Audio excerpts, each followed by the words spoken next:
unspeakable story. Here we go.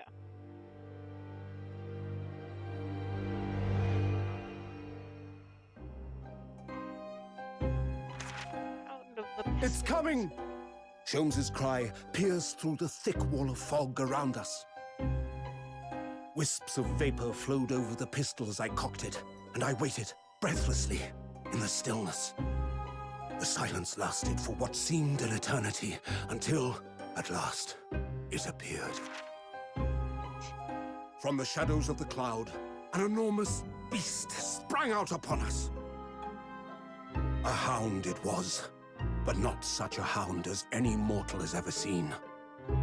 Its eyes glowed with a smoldering glare. The whole of its ox-sized body was outlined in white-hot flames.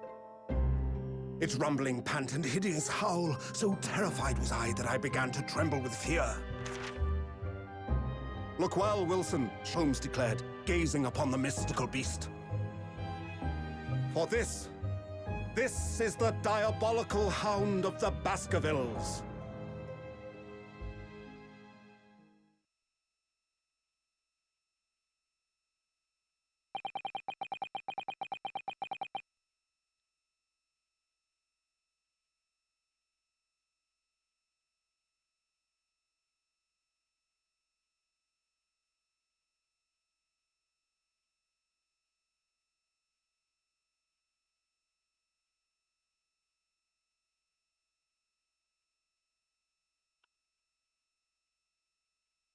Sorry, I'm doing a couple checks. Our first 2 months in London passed by in a flash. As they usually do.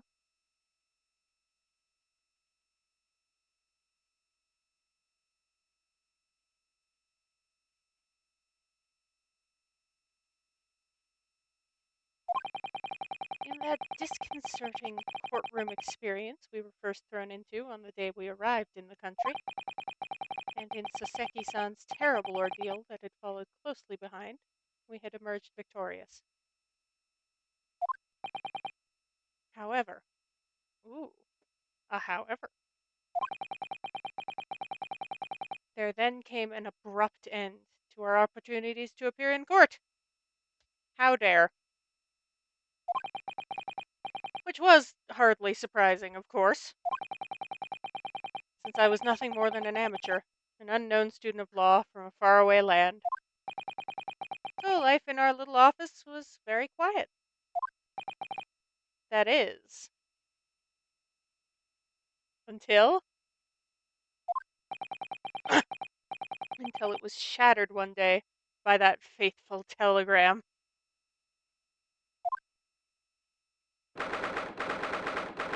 April 1913, incorrect. 9:13 a.m. Naruhodo's Legal Consultancy. Ooh. Hello?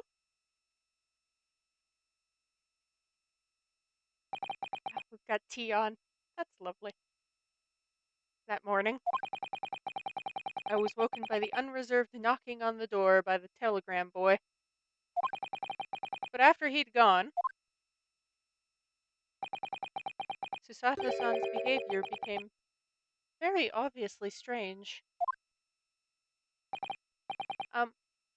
Susato-san? Yes!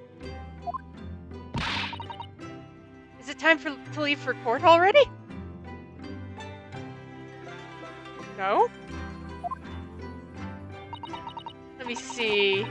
What case is it today? I don't think I'm scheduled to defend anyone at the moment. Am I? Oh! No. Of course not. How silly of me. But I think Iris said she would make us breakfast this morning. Oh, how sweet of her. So shall we go down to Mr. Sholmes' suite? Yes! Iris makes the most delicious breakfast food. She does, doesn't she? Once our bellies are full, we can leave for court in fighting fit form. Again, don't think we're going to court just yet. Let me see. What case is it today?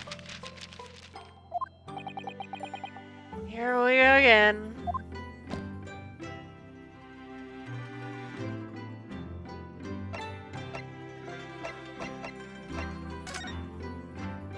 The telegram.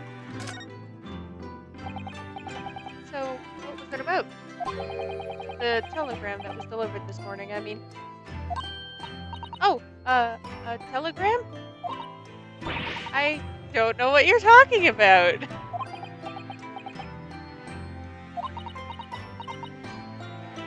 you sure about this? Sorry, but you're not gonna get away with that. Well, I didn't think I would.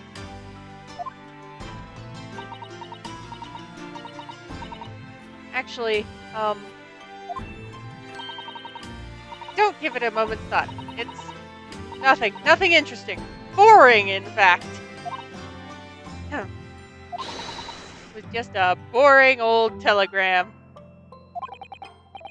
That's 3 times now that she's tried and failed to convince me that it was nothing. I promise I'll tell you about it at some point. Alright, I understand. Saseki-san. I suppose Saseki-san will have arrived back in Japan by now, won't he? Yes, I should think so. He left immediately after that terrible ordeal. Which would mean he should have completed the voyage already. Or be just a few days away. A fortnight ago, we had that very long telegram from him. You remember? Complaining of seasickness. But by and large, it seems the voyage has been going well. Is something wrong, Naruhodo-san? I was just wondering. What might have become of Saseki-san had he stayed in London, that's all. You mean, as regards Lord Van Zykes? The Reaper? Yes. Can't help wondering if seasickness would have paled into insignificance in that case. Ooh, new dialogue. Hello. What is it they say? Like, no one who stands in the dock could be saved from the Reaper, right?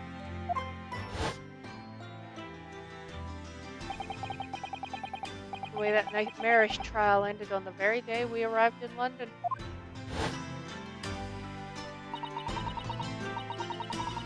2 months on, the cause of that dreadful fire is still a mystery. Yes, but at least Saseki-san is safely out of the country now. Presumably that means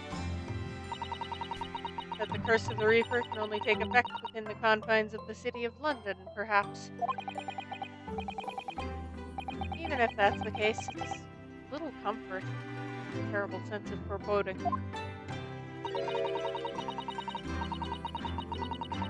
The legend of the Reaper is to be believed would mean he wielded the sword of justice himself. Come to think of it, I wonder what he's been up to these past 2 months. Surely not wielding that sword against more acquitted defendants. No, I don't think so. Apparently, Lord Van Zykes hasn't appeared in court once since our last encounter. He wants to lock swords with me. Oh? Yes, since Saseki-san's trial, he's withdrawn from judicial service again, it seems. Really? Like before, he wasn't seen in court at all for several years. So it's just been me who's had to face him in his recent spate of trials, then. Just my luck. Wonder if luck doesn't come into it. What do you mean?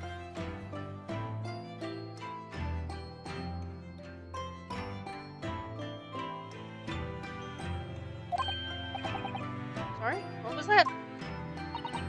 Oh, nothing. Never mind.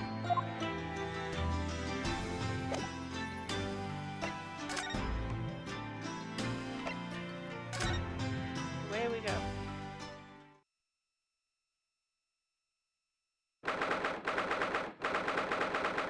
Oh, this is sweet. Morning, Runo. Morning, Susie. Good morning, Iris.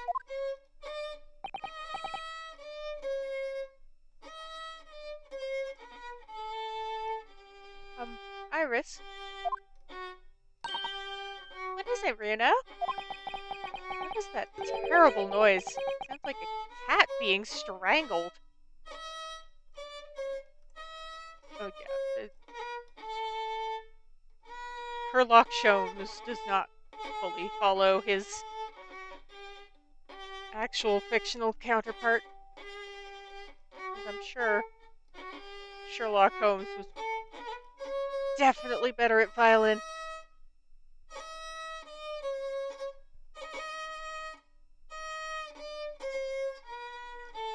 Yeah, cat being strangled is I think the nicest way to put that. That's ugh.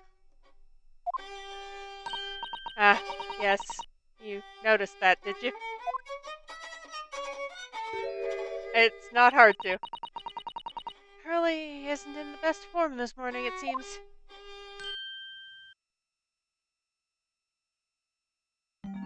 Oh, oh, poor man. Hello. Hello, Mr. Sholmes? Good morning.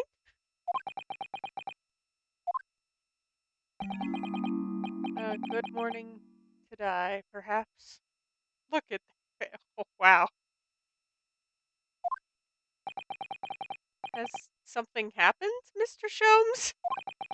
You look miserable, and the way you were playing the violin before. Huh. My analytical mind is dead. Music is dead. The world is dead. Damn this blanched existence! That's all it is, my dear fellow. Nothing of consequence. I'm afraid I don't understand. Well, Iris, isn't it time we ate? Some dry toast and insipid coffee for me, if it's not too much trouble. There's a cat! Show me the cat. Kitty, kitty. Kitty, hi. Hello. Oh, look, it's Wagahai. Just a little guy. Look at it. Good morning, boy. Oh, that must be some sort of tiny door for cats to use. Oh, wow, the panel the cat just came through is a tiny cat door. Sir. But how did it get there? Presumably, Iris best with things. Well then, everyone, time for breakfast. Oh, wonderful. Let me help you, Iris. It would indeed be a fine day to die. Are you okay? I knew something looked different.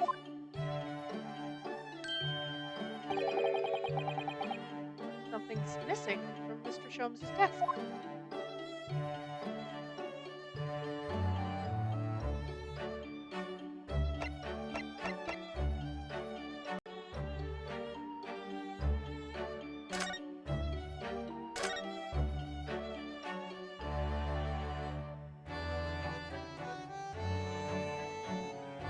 Very finely.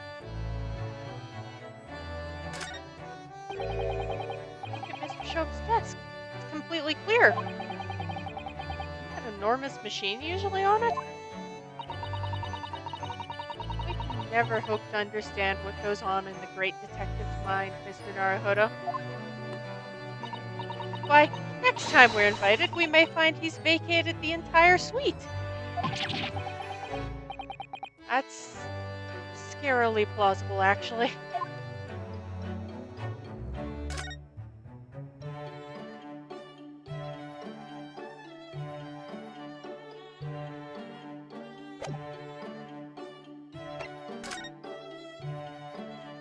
Okay, why do you want to die?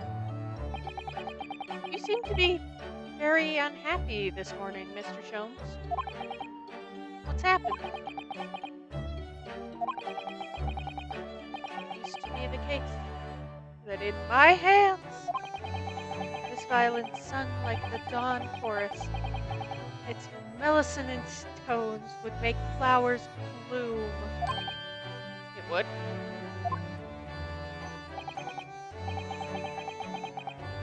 But now, the muses are unamused with me. The goddesses of music have thrown me over. What of it do you mean, Mr. Sholmes? For hours I have bowed, for days even. Through the night I have endeavored, to no avail.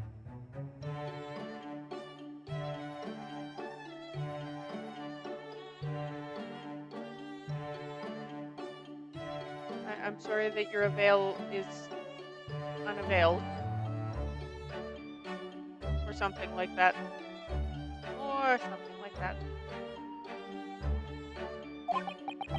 That sound, my tone, is lost. That brilliant, clear, unwavering tone, gone forever. No more recitals of unbridled emotion. Hey, I got you to stand up straight, so, you know, there's that.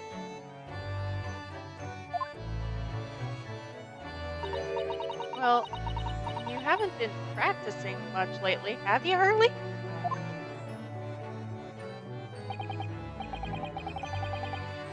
Don't worry. I'm sure it will come back to you in time.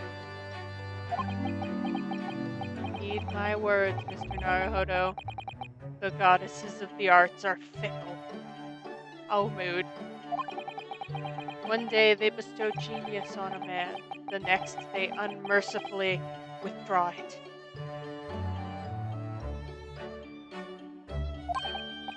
Oh, dear. Why is this happening to me?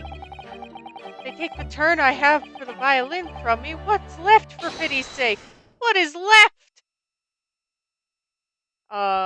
Your genius mind? Maybe?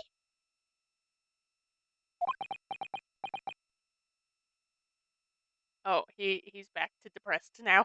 Oh no. Uh, deduction, perhaps? Isn't that what you're known for?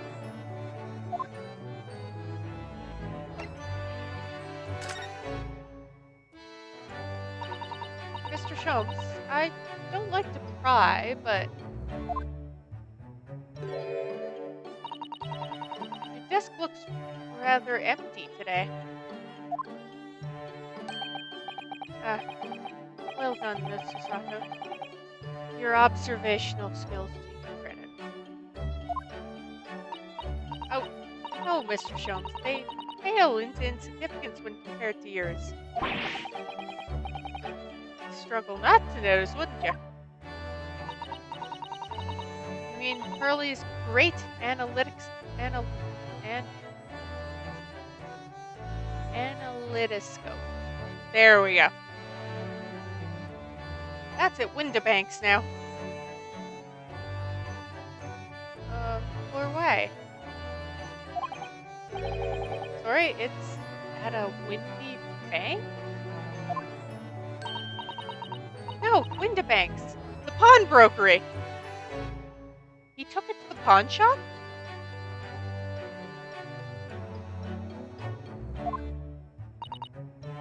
Pawn? What?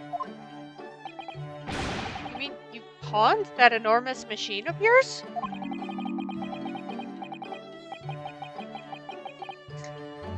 It has some considerable value, you see. Quite undeservingly. But isn't it a very important machine for your work?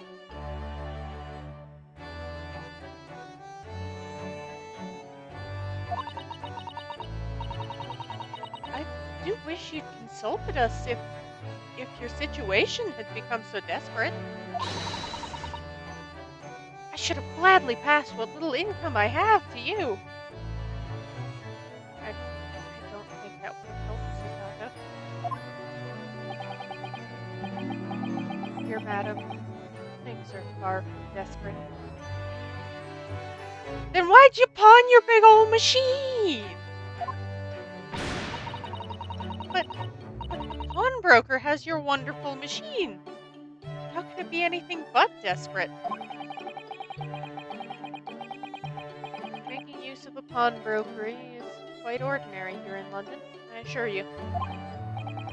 It doesn't sound ordinary at all. It would seem that neither of you fully understand how pawnbroking works. Isn't it like you put the thing up for collateral and they basically give you a loan? And then if you don't show up to pay back the loan, they take the thing and sell it off? I think that's how pawn shops work.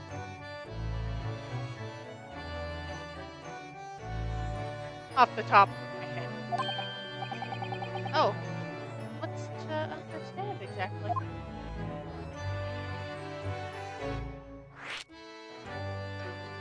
Tell me. Let's see how far off base I was. What did you mean when you said we didn't fully understand how pawnbroking worked? The people of London, pawnbrokeries are akin to banks. Banks? On Mondays, merchants relinquish their finest jackets and trappings to their pawnbroker of choice. With the money they receive in return, they're able to trade happily through the week. And then on Saturday, they go to recover their things using the money they've earned. Yeah. It's basically the broker pays for your item, and then you have to show back up and pay it back, and then you get your shit back. Aha! I am smarter than I look. I had no idea. This has been a fascinating lesson for us. Everyone does it, you see. Especially people in inner London. And should they have money to spare, they would purchase another fine jacket. Not to wear, obviously, but to pawn shouldn't need a rise. Oh, how ingenious! So whenever we have something that's getting in the way, we leave it at Windibanks, you see? A pawnbrokery can be thought of as an extremely secure vault. Who would have thought that even pawnbrokers are different here in Great Britain? Of course, you have to watch Hurley with it. Sometimes he pawns things he really shouldn't. Don't you, Hurley?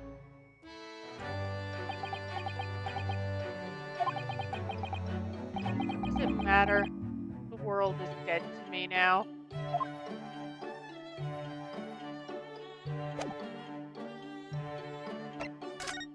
wonder if I can talk to Iris. Iris, hello, Iris. How's it going? How's the cat? Apparently. Mr. Natsume's cat seems to have settled into his new home then.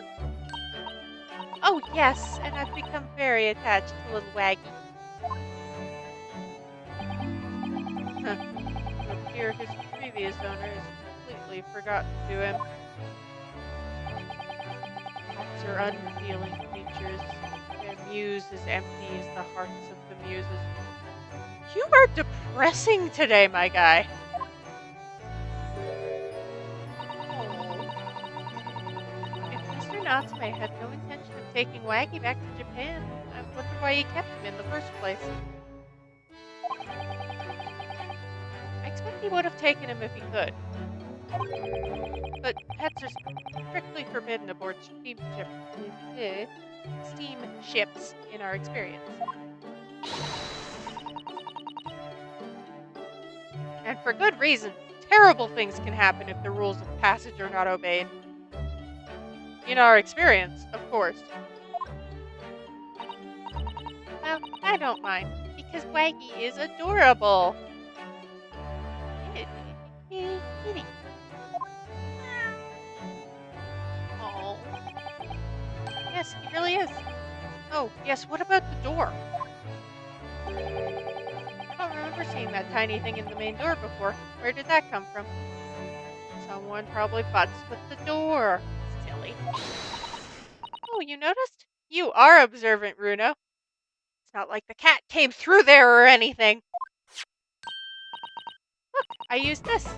My latest invention. What is that? I call it the cat flap-a-bat.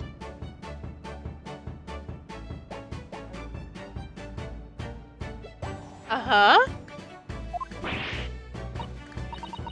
Gosh. A machine for making doors just for cats. Cat flaps. That's right. It can make a cat flap for a little furry friend like Waggy in seconds. And it can do it in any door at all, no matter what it's made of. Very powerful, you see.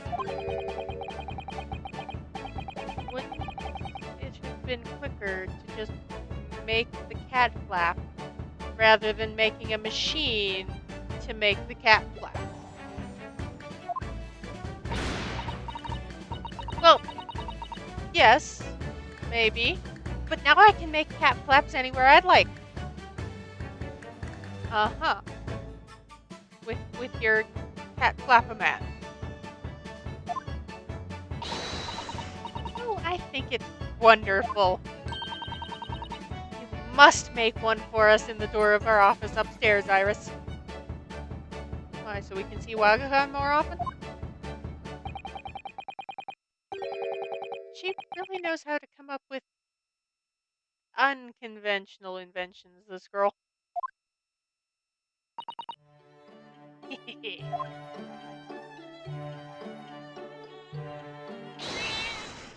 The cat! Oh, what was that? Wagahai? Kitty, are you okay?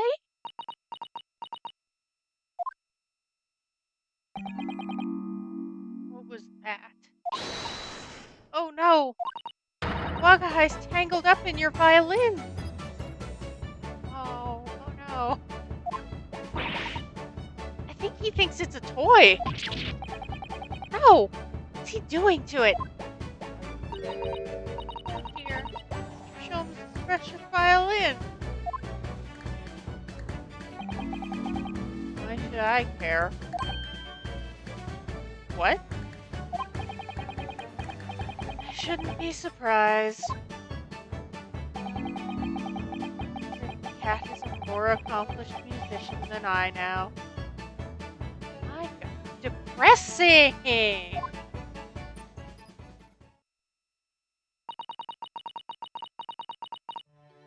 Mr. Sholmes really is in poor spirits, isn't he? Well, anyway, I'll put it back where it lives, shall I, Hurley? Out of the cat's reach, if possible. We should assess the damage.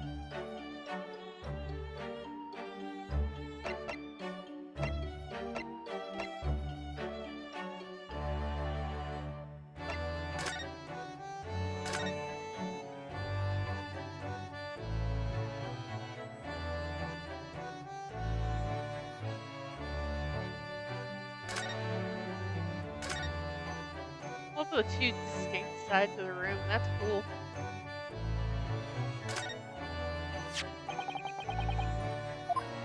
This is a violin, isn't it? It's a Stradivarius. One of the finest violins in the world, made by the renowned Italian luthier Antonio Stradivari. Oh, I see. Doesn't really look like anything special to me.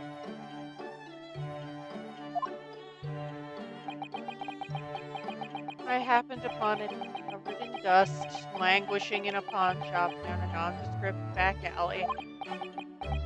The broker had no idea of its value, so I was able to purchase it for a mere 55 shillings. How honorable of you. And until today, has been my faithful companion in every great Paganini-inspired performance I have made. I ask you, is there reason to live in a world devoid of music? To tolerate this blanched existence? No. There is none.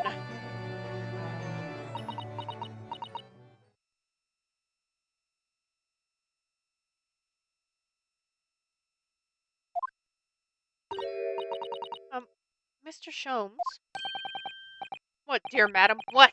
My thoughts are preoccupied with fancies of release from this dull routine. Well, it's about the violin.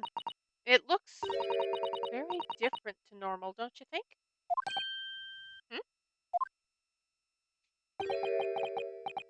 What do you mean, Miss Susaka? Oh, Susie's right.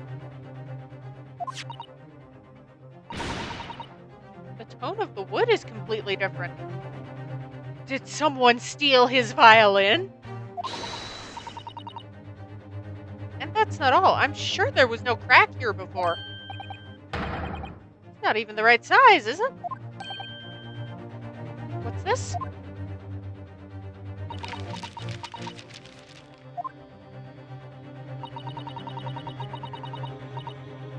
Terribly sorry to have to tell you this, Mr. Sholmes, but that instrument isn't a violin at all. Too small or too big? Because that probably changes what kind of instrument it is. So if it's too small, it might be a viola. Then what? I believe it's an entirely different instrument called a viola. I was right. What? That would explain why the tone was off, probably.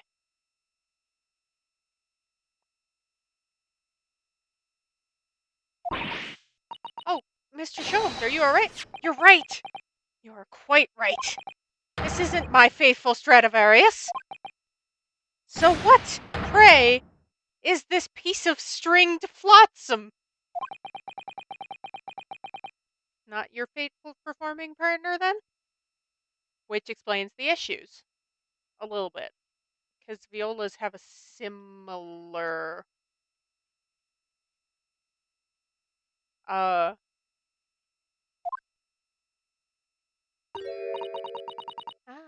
see what must have happened. You do, Iris? Oh, did he go pawn his violin?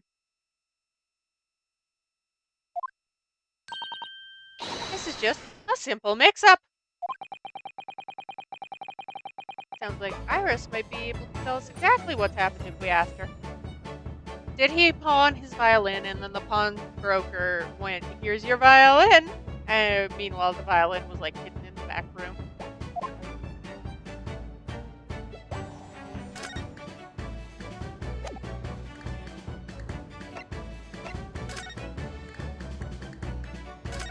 What has occurred here, Iris? Mix-up. What did you mean by a mix-up, Iris? Well, you see, this viola, I mean, was at Windybanks until last week. At the pawnbrokers? Not Mr. Sholmes' beloved musical partner? There is a proverb from the East, with which you are no doubt familiar, my dear fellows. Always let a beloved child travel. Yes, indeed.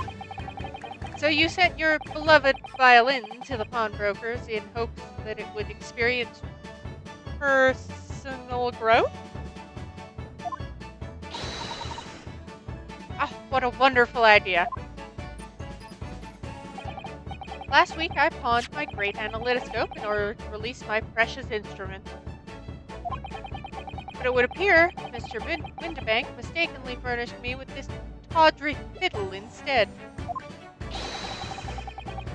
But my ears cannot be deceived by the hollow timbre of this piece of timber. And yet... No, but your every sense was deceived by the fact that it had strings. Fine state of affairs this is. Why I always say, Mr. Naruhodo, never trust a pawnbroker. They will try to fiddle you every time. Oh my gosh. You were just extolling the virtues of pawnbrokery. My guy. But earlier you told us you could think of a pawnbrokery as an extremely secure vault. Like I said, extolling the virtues.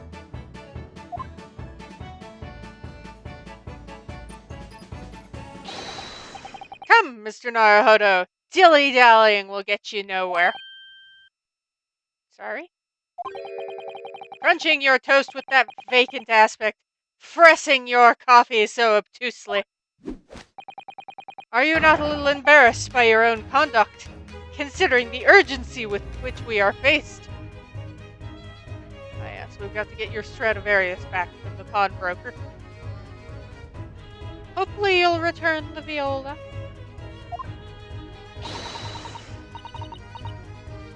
We must visit Mr. Windibank's brokery at once. That's right, isn't it, Mr. Sholmes? Precisely, Miss Susato. Without a moment's delay. But I haven't finished my bacon and eggs. My dear fellow, surely you do not still intend to crunch your bacon with an increasingly vacant aspect, to press your egg ever more obtusely. All right, say no more. Let's go then. Don't worry, Bruno. I'd be happy to heat it up for you again later. Oh, thank you, Iris. As it happens, I am rather curious to see what a British pawnbroker's looks like.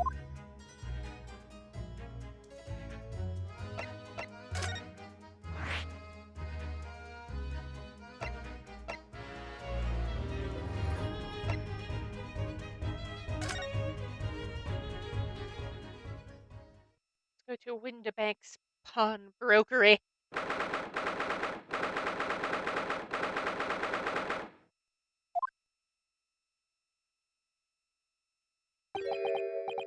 So this is a British pawnbrokery. Fairly sure pawn shops look similar all across the world. My, there are all sorts of tools and contraptions in here that I've never laid eyes on before. Ah, Susato saw it, and that spark of wonder in your eyes. Can't wait to scour the shelves, can you? I get the impression you enjoy places like this. Yes, I don't know why, but seeing such a lot of things I don't understand is a real thrill for me. I'm sure. My dear fellows, let us not forget why we are here. Oh, Mr. Shobes. We are calling on matters of business, not pleasure. Clearly, Mr. Shobes means business too, judging from the spark of fury in his eyes.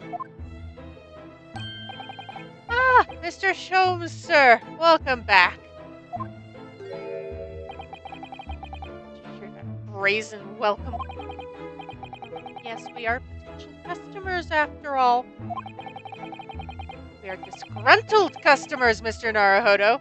It's time to inform Mr. Windibank of our ire. Come! The fight is afoot!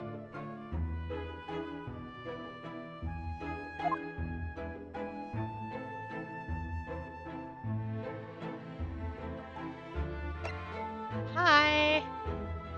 Sorry to bother you, but...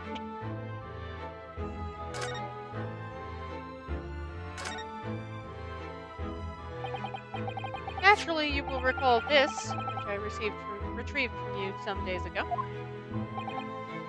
Yes? This second-rate fiddle is not my faithful instrument, Mr. Windibank. The color of the wood is different. It has holes in it. It's not even the same size. A wonderful summary of our observations, Mr. Shotes.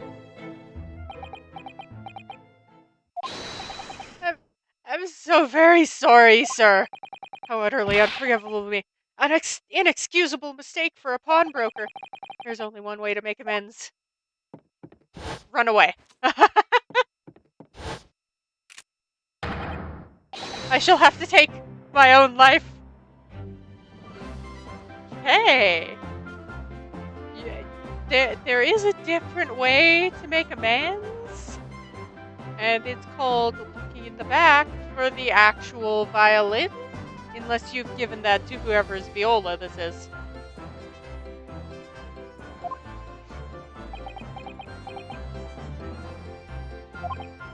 I don't think that will be necessary. Do you?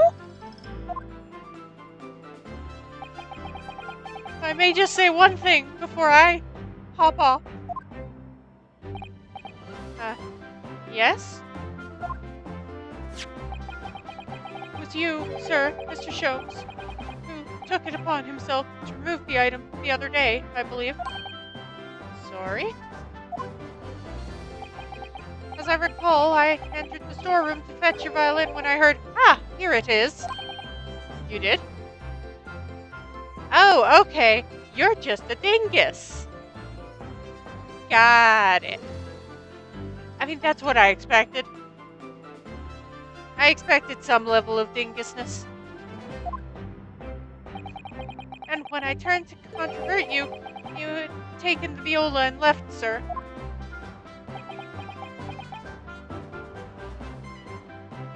So it's your own damn fault. You're so smart. You're the cleverest detective. However, there can be no doubt that the blame lies firmly at my own door for allowing you to leave. So I shall not grumble or grouse any longer. May this guilt die with me. Oh, or not. It was his own fault. Let's not be too extreme here. No. Stop, my dear fellow. The fault is mine.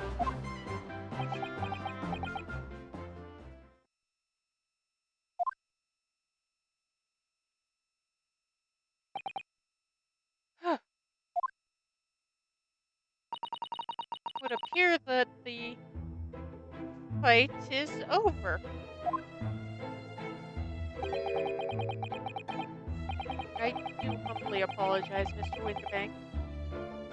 Evidently, my questionable disposition precipitated this tragedy. Well, you wouldn't be Mr. Herlock Sholmes without that questionable disposition, now would you? I do believe you may be right, sir. It's either laugh or cry, I suppose. You are, must be said, one of my more challenging customers. I need to remind you of the peculiar collection of items you've brought through my door in the past. Oh, peculiar items? In the extreme, ma'am. For example, the unpublished manuscript of an eponymous work, the novels of Herlock Sholmes or some such, My, a new full-fledged novel? And unpublished? A story I have yet to read, you mean? Ah! Forgive me! Wait, before you die, you must tell me more. Oh gosh.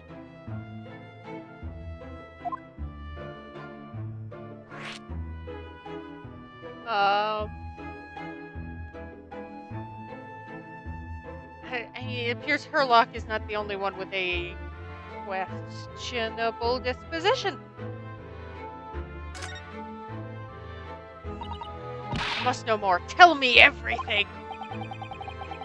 Wow, Sato-san is really fired up now.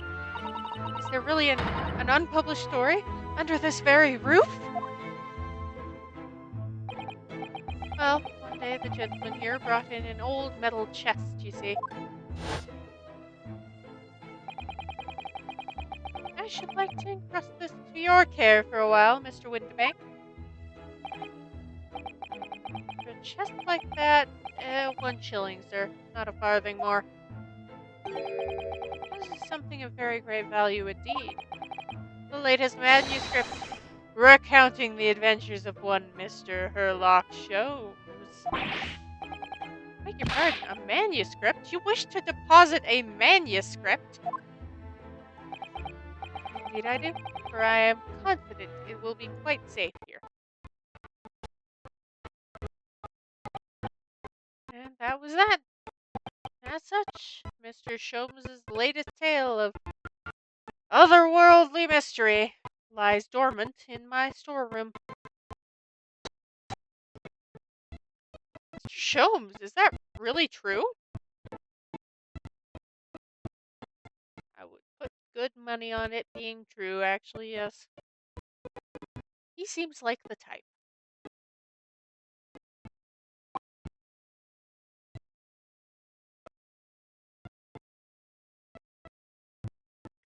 He also seems like the type to not remember if he did.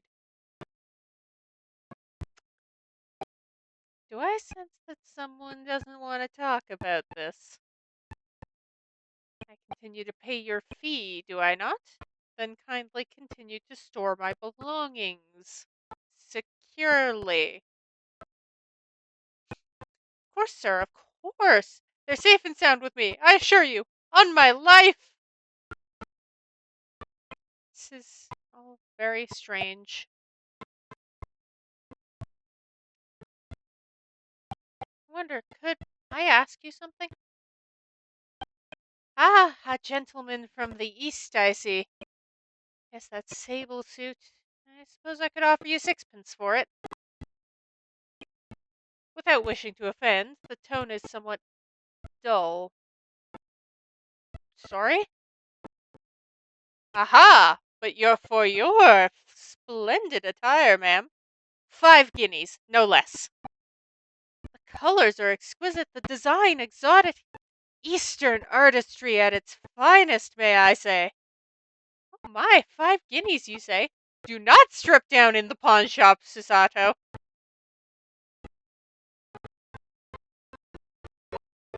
How interesting. Why do I feel as though I've suffered some sort of defeat here? Actually, I was hoping to ask you about your business. Heard it said that pawnbrokeries are used rather like banks here in London. Yes, sir, indeed. Many of my customers utilize the establishment as you described. I appraise their items and offer them a proportionate loan and 2 months of secure storage. If, in that time, they repay the original sum to me plus the agreed interest, their items are happily returned. But what happens if they don't pay you the money? 5 bucks, the items go on sale. Then the items are offered for sale in my shop, as you can see on the shelves behind me. So you never sell items before the 2 months have passed, then? That's right, ma'am, that's right. Which means some considerable responsibility rests on my shoulders. Should a customer's precious belongings be lost, the only recompense is for me to end it all. The very idea, Mr. Windibank, is an absurdity. One should never talk of one's demise so casually. Mm-hmm. So casually, like you were this morning. It's a wonderful day to die,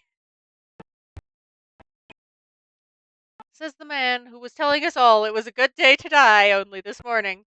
Ha ha! Apparently, I am on the same wavelength as the writers for this a lot of the time.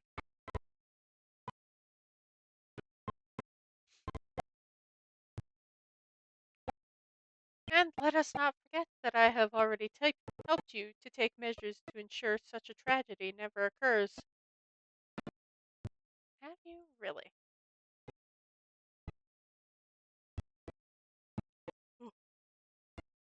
Oh, what sort of measures? I engineered a simple device, which Mr. Windibank has installed here at his shop. I call it the Red-Handed Recorder. Ah, a security camera. Is that not so, Mr. Windibank?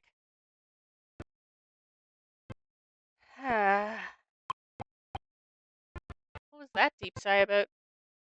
I feel like the red-handed recorder hasn't been as useful as Mr. Sholmes is making it out to be.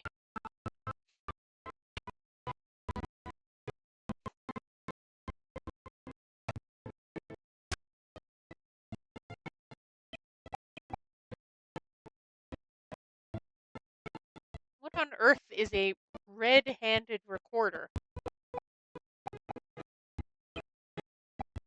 Use your eyes, my dear fellow. There are two just below the ceiling.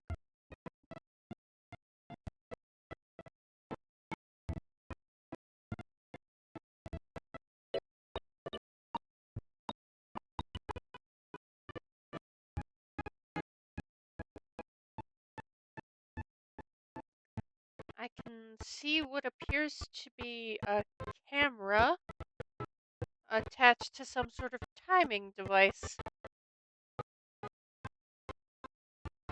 Old school security cameras. Very astute.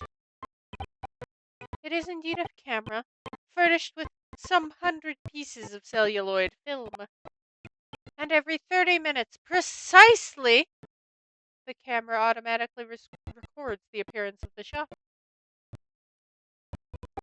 Here, I have an example I can show you.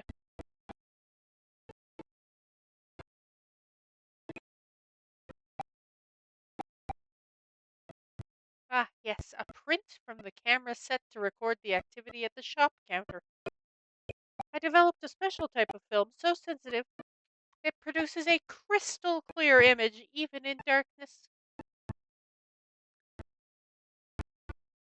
In other words, the developers didn't want to fuss with night vision in the Victorian era. Also, look at the dog. She's a little guy. Really? That's extraordinary. Yes, you can clearly see the counter and the door behind it. Look.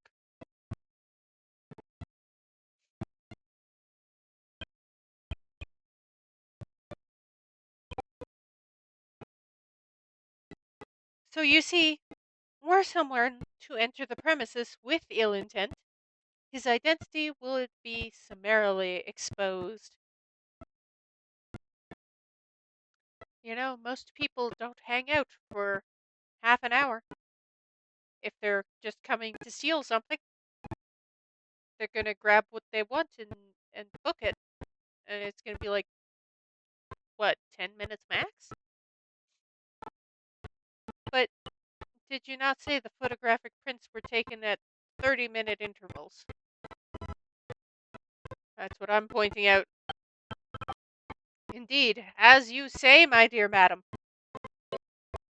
Then what if the incident were to occur in between times? One could only say that would be a cruel twist of fate.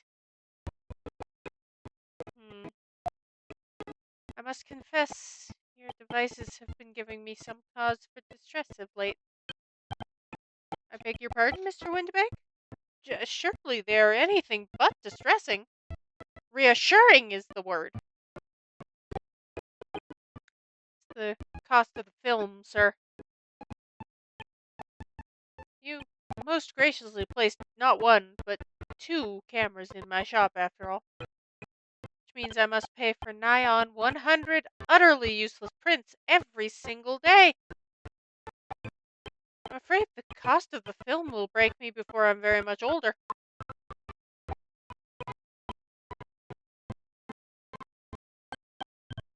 Nevertheless, a small price to pay to ensure the safety of my preferred pawnbrokery.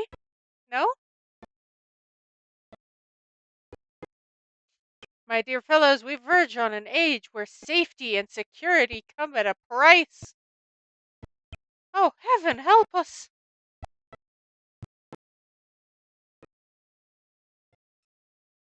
Now then, Mr. Sholmes, allow me to return your precious violin. Ah, the very thing. Thank you, Mr. Windbake. Perhaps this might mark the end of the peculiar items you try to pop, As if anything were to happen to one of them, this would be the only answer. I really think you ought to stop waving that gun around. Someone could get hurt. Fear not! Sorry? I've only loaded a single bullet, so no one but myself could possibly be harmed. That's not really what I meant.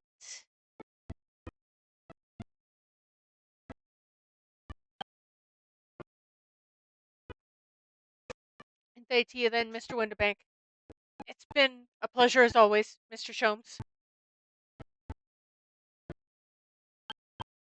So, Mr. Naruhodo, now we can explore at last.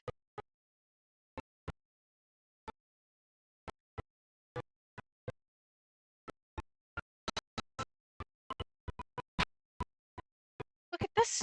What could this lovely, big, shiny box be? That, my dear madam, is a music box. Surely you have such things in your own country. My, yes, but I've certainly never seen one so large before.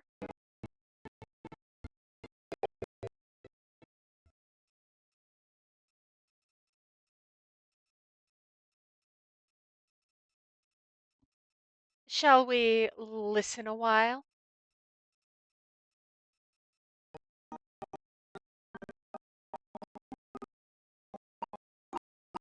Ah, what a sublime sound. Like the music of angels.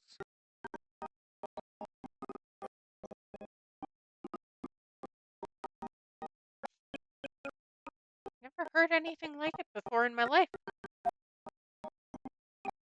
This particular specimen is of the larger variety, commonly found in public houses and restaurants.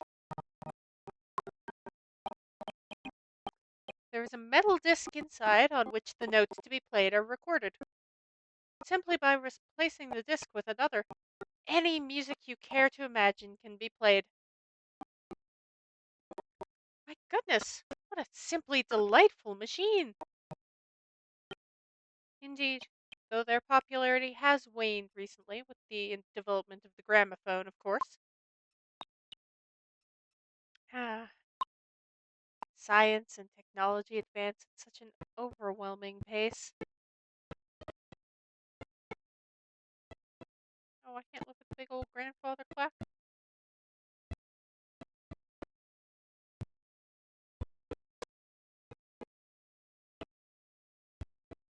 What an assortment of things there are on these shelves here. Crockery, footwear, clocks, watches, almost anything you care to imagine. Those are forfeited items offered for sale by the pawnbroker. What's that really mean, though? When you pawn or colloquially pop an item, the broker loans you money against its worth. He stores the item for an agreed period of time, after which the loan must be repaid. If not, he is free to display it in his shop for sale at a price of his choosing. Oh, yes, now you've explained it. I'm noticing little price tags on everything. Of course, simply by paying the agreed interest on the loan, one can extend the period of safekeeping. So you may pawn that black garb of yours without fear, my dear fellow. My treasured university uniform?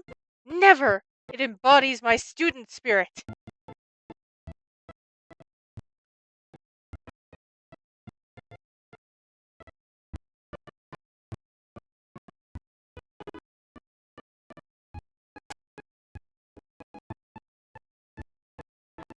Look at that enormous ledger open on the counter there.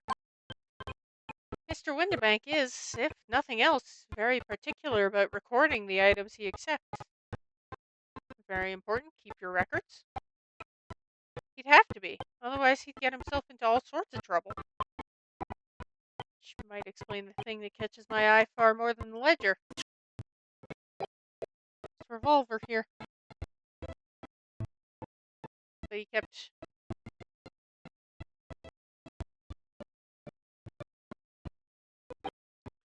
Do not entertain even a single thought of pilfering an article herein, my dear fellow. I assure you, Mr. Windibank would not hesitate to draw that weapon with a speed belying his portly size. Oh, you don't mean he'd blow his brains out? Indeed, in recompense for his blunder. Oh my. In any case, of course we would never do such a thing. How can you even suggest it?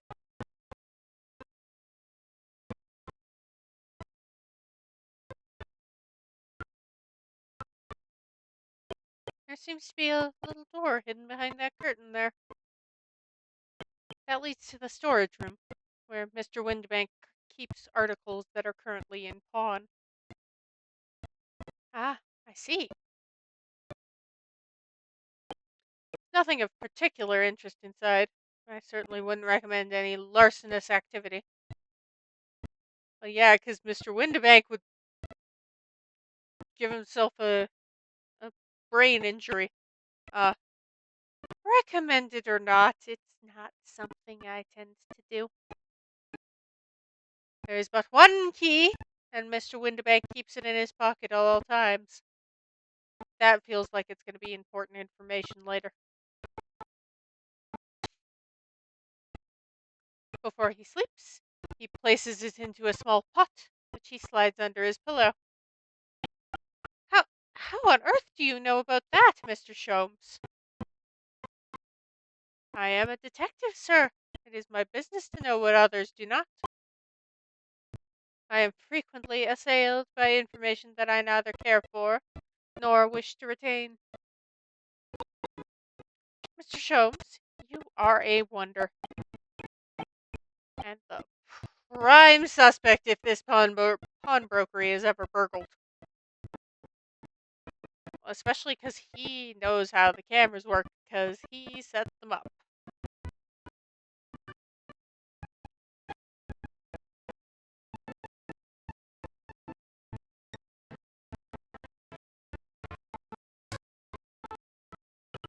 Now, what do you suppose this rather enormous machine does? It seems to have two little windows for looking through. Allow me to enlighten you, my dear fellows. What you are looking at is a stereoscope.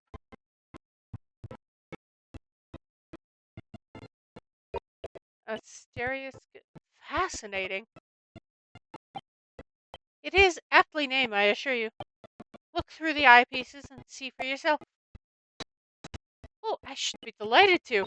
Excuse me a moment while I have a look.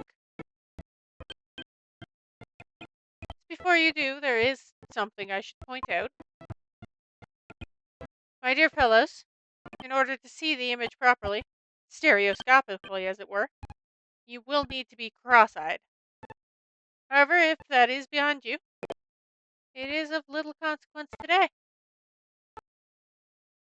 Alright then, I'm going to try it.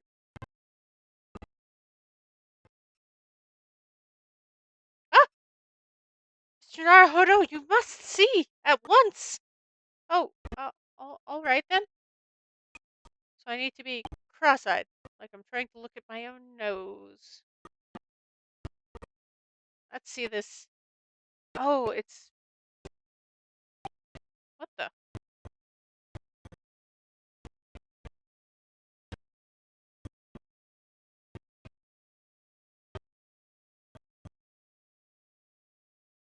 I don't believe it. It's just a photographic print, but it seems like you could reach out and touch it. Yes, the sense of depth is startling, is it not? Stereoscopes are one of London's many fads. They are often found in little stalls in the park. People queue for hours to see them.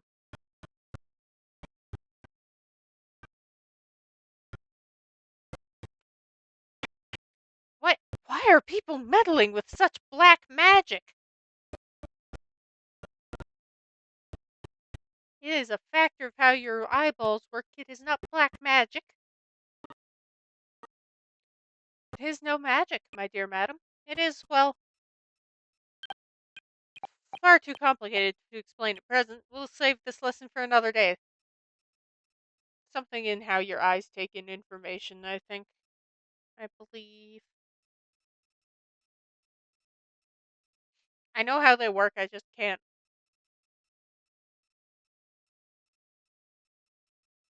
expound upon it. Oh,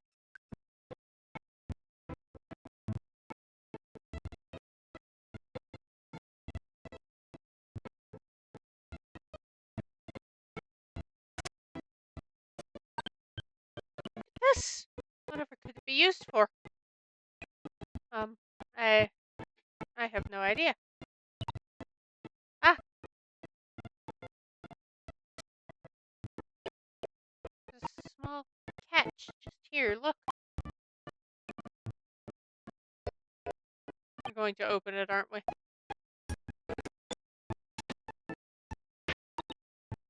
My, that's amazing. It has some sort of spring-loaded mechanism, which we will never manage to put back to the way it was before. What are you two doing? What? Us? Nothing. No, nothing at all. Whatever this device it is, it seems to have a pair of little windows to look through. It's a very small stereoscope. I feel as though I've seen something rather similar to this elsewhere. It's a very small stereoscope.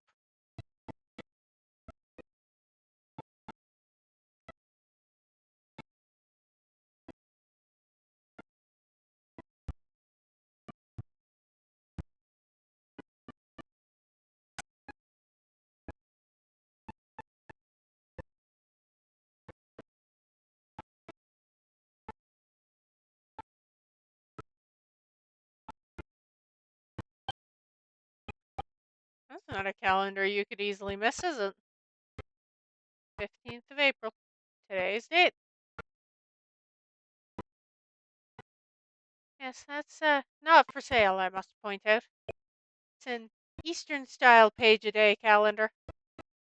Every night at midnight, I tear off the front page to reveal the following day's date. The perfect calendar for a tearaway fellow such as yourself, Mr. Windibank. And who was it who walked out of here with the wrong violin? Well, when the agreed storage period has passed without repayment, articles are forfeited, you see. So I have to keep a close eye on the date. It's something of a pawnbroker's obsession, you might say. Oh, yes, I can see you're very dedicated to your job. What? Only tuppence for it? That ain't fair, and you know it. The article is barely worth a penny, miss. I cannot offer more. Sounds like there's an argument brewing over by the counter. Come on, that can't be a... That can't be right. You even had a proper butcher's at it. I've seen all I need to see, young girl. Oh, hey! Hi! I recognize you. Wait, don't we know... I'm sure I recognize her. Oh, yes, it's the young lady from Mr. McGilded's trial 2 months ago.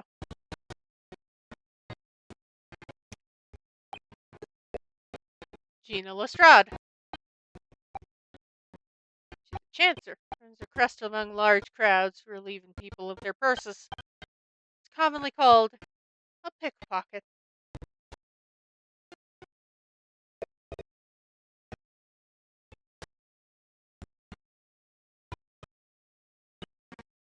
Hi, Gina. Gordon Bennett, you lot!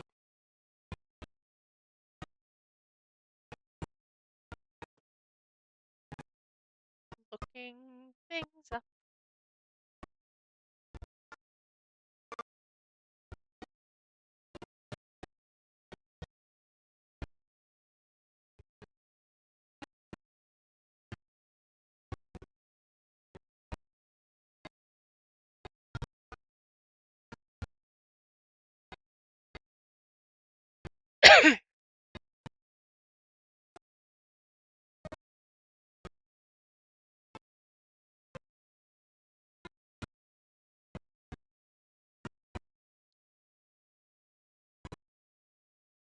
Huh.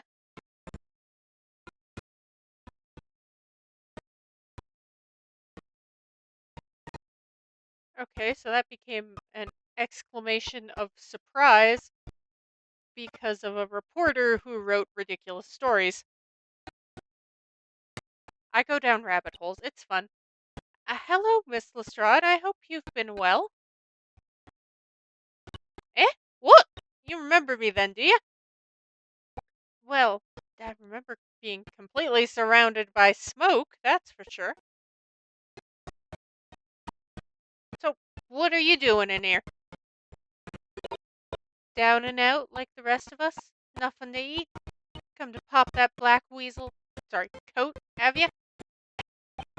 What is it about this black uniform that makes everyone comment on it? Good day. Unless I'm much mistaken. You would be the young pickpocket who stole our experimental smoke grenade launcher. Ah, Mr. Sholmes. So, you have something of value to pawn, do you? Allow me to see the article, and I shall negotiate with Mr. Windibank on your behalf. Pull the other one. I don't need no help from some stuck-up D. Get on my business. Go on. I'll make trouble for you. As you wish, Miss Lestrade. I will happily remove myself from your presence.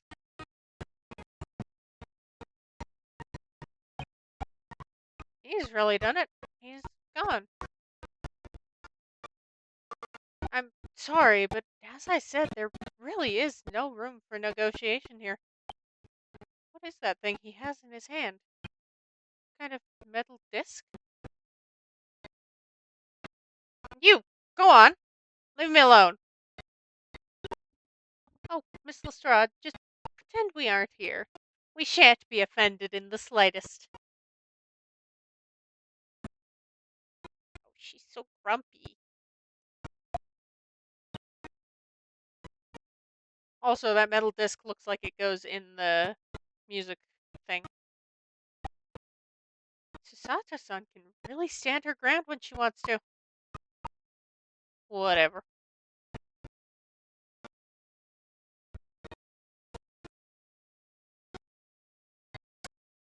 Pawnbroker's customer. Somehow, I didn't really think you were the sort of person who'd use a pawnbroker, Miss Lestrade. Yeah, well, I am, alright? Londoner just like everyone else. Not a problem, is it? No, not at all. It's just that, well... Oh, I get it. I know what you're thinking. That thing probably don't even belong to her. probably got it on the dive, didn't she? Yeah, I can see it all written all over your Chevy case. Chevy Chase. Rabbit hole.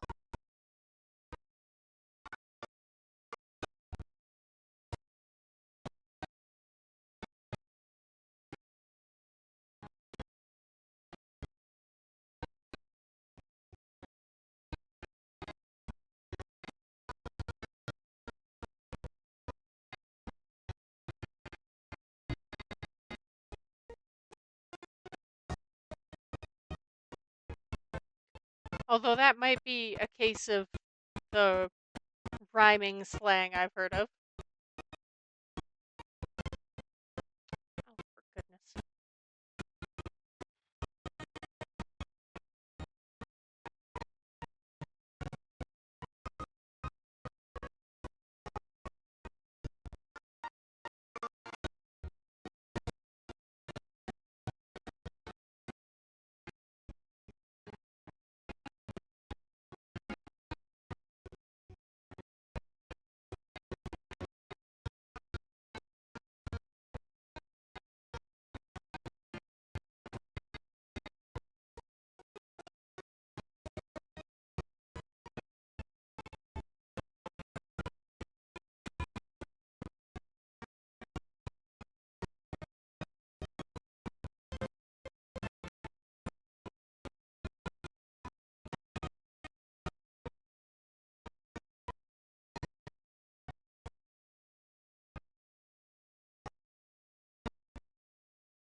I am poking something.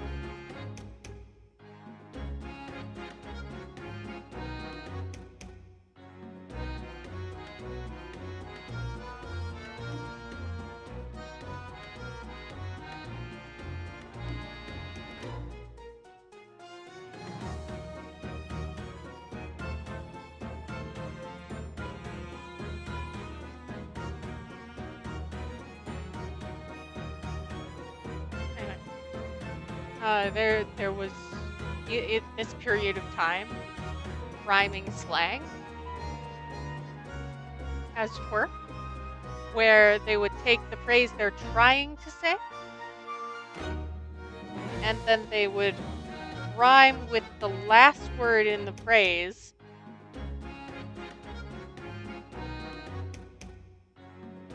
Anyway, that's where the term raspberry comes from. When you're blowing a raspberry, it sounds like a fart. So, what was the case at this period was raspberry tart. You were... Anyway, and then it got trimmed down to just raspberry. And so, you blew a raspberry. Anyway, your Chevy Chase, I'm gonna guess ugly face. Well, I might have been thinking something along those lines. You're not going to deny it, Mr. Naruhodo?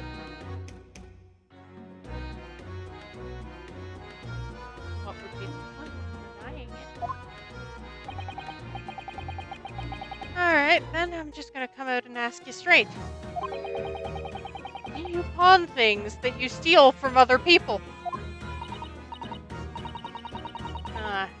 I don't know how best to answer that, really.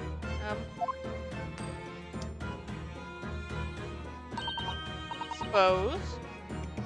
Sometimes. You're not going to deny it either, Miss Lestrade? Why would you?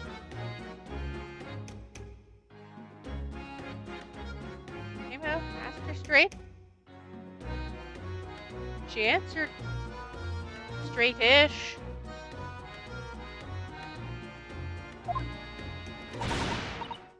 Not this time, alright? I swear. That thing belongs to me.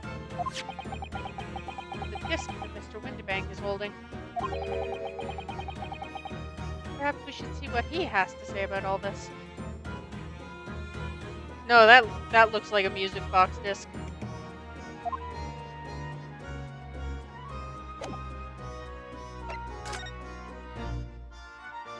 your opinion, good sir?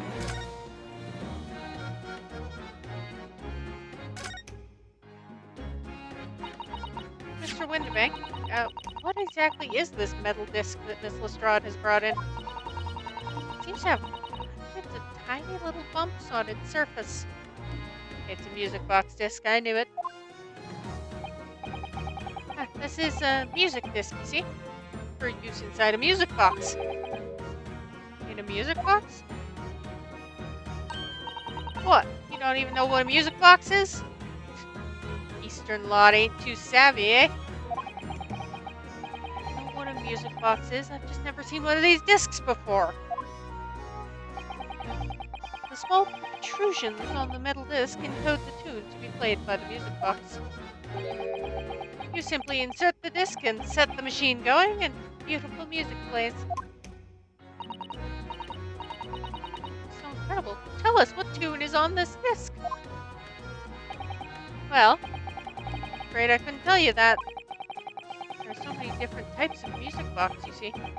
British made, German, Swiss. No way of knowing which particular machine this disc was made for. Ah, I see. And that's it in a nutshell. I wouldn't have any customers for an item like this. Even if the young lady forfeited it.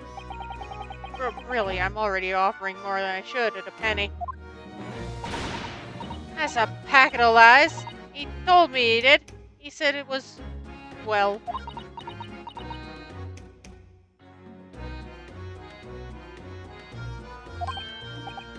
He? Who?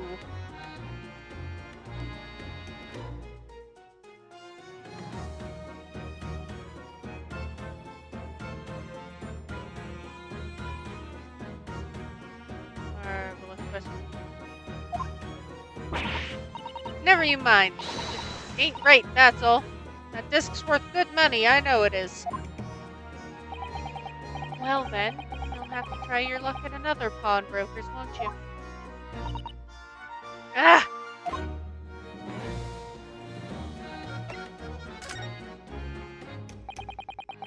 She's been in here before.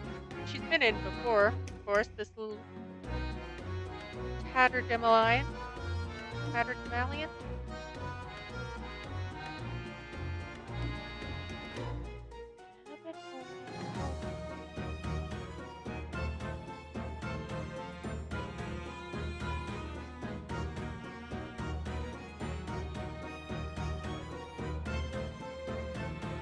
Ragamuffin.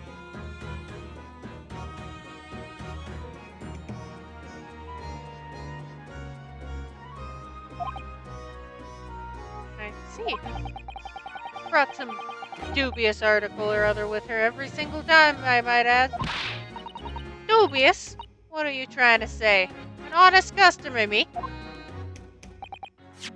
So, is there something dubious about the disc she brought in today? Can I use it to evolve my Porygon? Sorry. Well, if only it were that simple. Sorry? What do you mean? What she actually brought in was a storage ticket. Ah, a storage ticket. So, Miss Lestrade has actually come to redeem an article from you today, is that right? Yeah, that's right. A girl like me has a lot of stuff what needs storing. Right, yes, that's definitely dubious. The article in question would have been forfeited at midnight tonight. But as she gave me the ticket for it, and repaid both the loan and the interest, I was obliged to return the article to her. What was the article? Do tell us, Mr. Winterbank. Little scamp is wearing it, ma'am. The overcoat that she redeemed. Oh. What? What was wrong with that? It fits, don't it? It's mine, so of course it does. So what about the disc then? How does that come into all this? Ah, the disc is something else. A new article to pawn, if the girl and I can agree a price.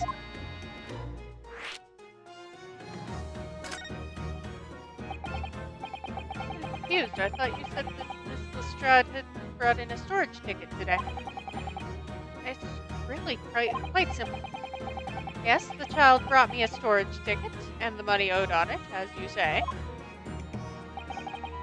For this heavy black coat, which you returned to her care, as I understood it. That's right, yes. And rather unsurprisingly, as soon as the little ragamuffin put the thing on, she went rifling through the pockets. Oh, you mean... What? Don't you know it's rude to stare at a lady?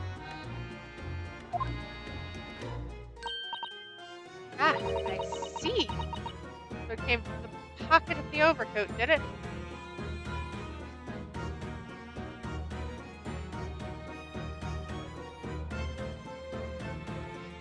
So did she know it was there then? You mean this disc? Then yes, exactly, ma'am. And she immediately tried to pawn it. For quite a high price as well. This is all rather suspicious, I think. Give it up. I'm just trying to pawn something like anyone else would. Miss Lestrade, may I ask who deposited the overcoat here in the first place? Oh, well, me. It doesn't really appear to be your size. Me old man! It's me old man's, ain't it?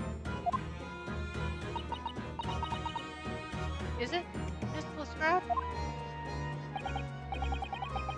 It's definitely all rather suspicious.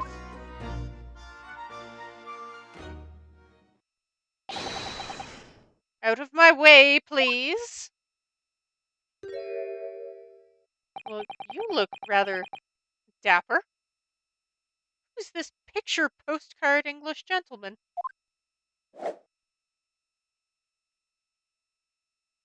Probably involved in the case. A good day to you, ladies, gentlemen. What's your problem, eh? There is no problem, as long as you remove yourself. I've a matter to discuss with the proprietor.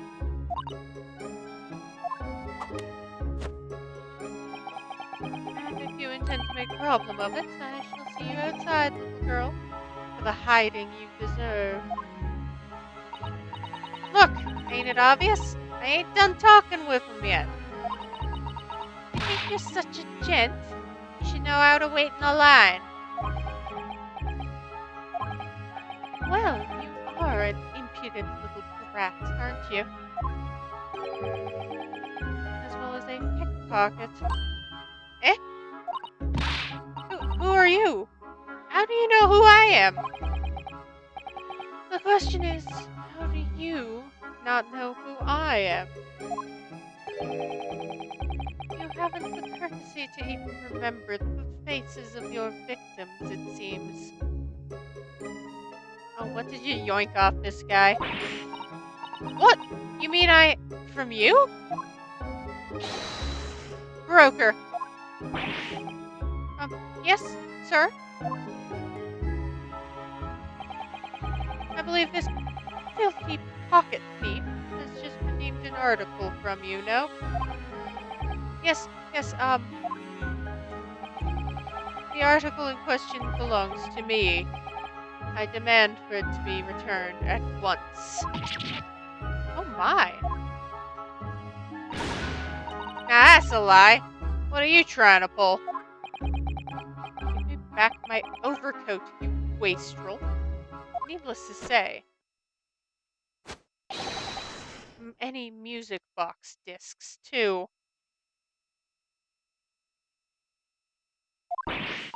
No, you can't have it. You just can't. The old man's. Or it was. Now it's mine. Goodness, Mr. Naruhodo. This is a very awkward situation. Yes. I think perhaps we should hear both sides of the story in a little more detail.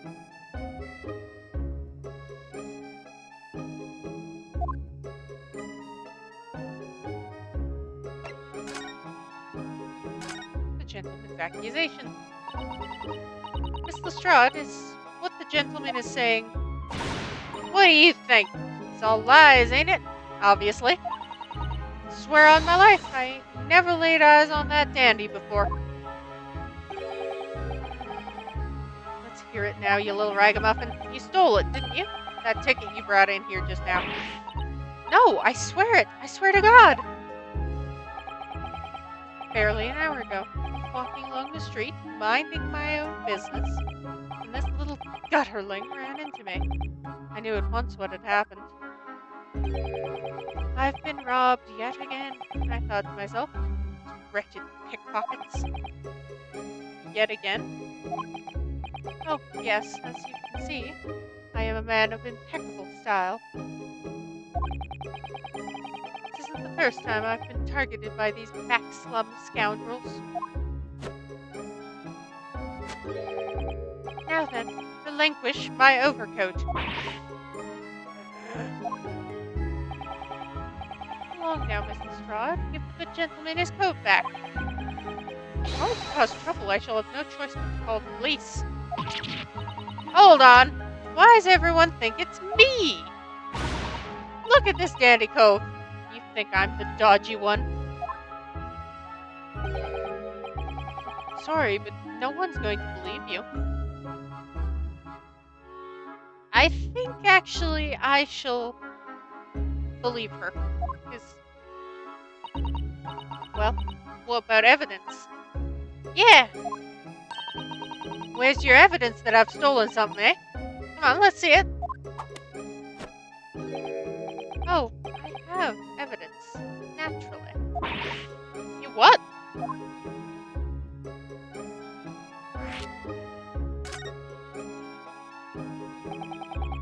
Evidence that the article that Miss Lestrade redeemed actually belongs to this gentleman? Of course, we need only consult Mr. Winterbank's ledger to know the truth. We'll be able to look up the name of the person who deposited the article in the first place. Brilliant!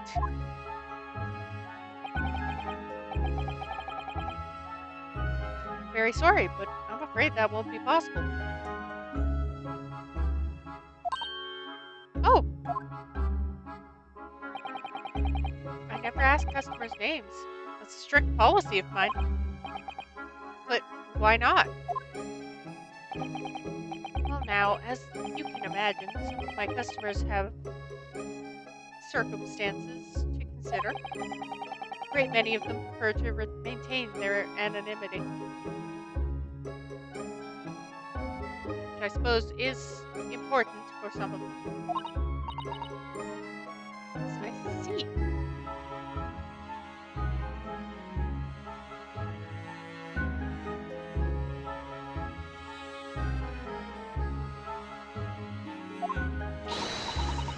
Then how can you know if an article belongs to the person asking to redeem it? Oh, it's quite simple. Is this the ticket thing? Good sir, might I trouble you for the watchword associated with the article in question? Of course. It's Professor.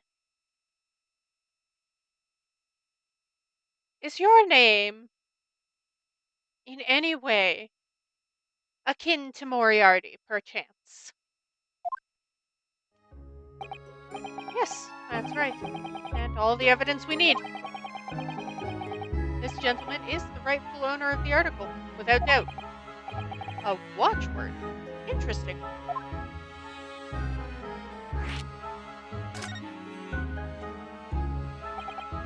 So, about these watchwords, Mr. Winterbank.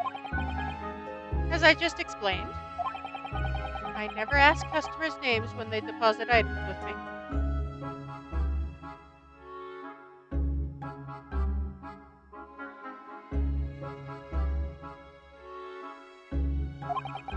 There are many reasons why.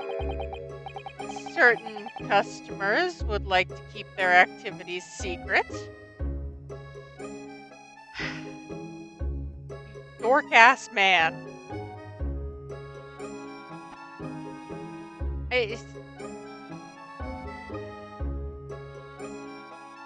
You dork-ass man! What are you even doing? That wasn't exactly a subtle glance at Mr. Sholmes, now was it? Great detectives have no dark secrets, none at all. Listen, Susato, he may not have dark secrets, but he sure can sniff them out. Yes, well, anyway, that's why I always ask for a watchword whenever I accept a new article. So you don't track them by name, you track them by watchword. So if someone comes in with a ticket and the watchword, you can go, here you are! Here's your stuff! In many ways, it's like the secret combination of numbers used to unlock a vault. Date of deposit, a description, and a watchword uniquely identify each item.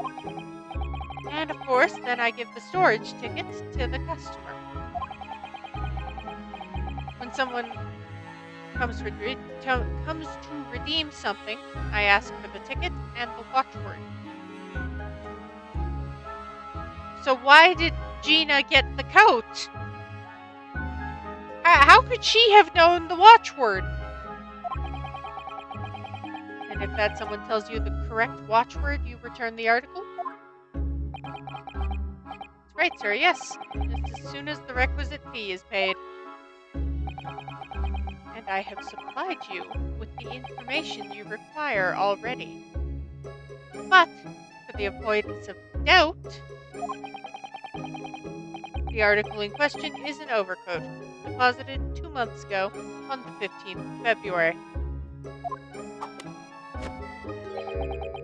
With a watchword of Professor. All perfectly correct information, sir. But ow! Really, this is beyond a joke now. There is no further room for doubt.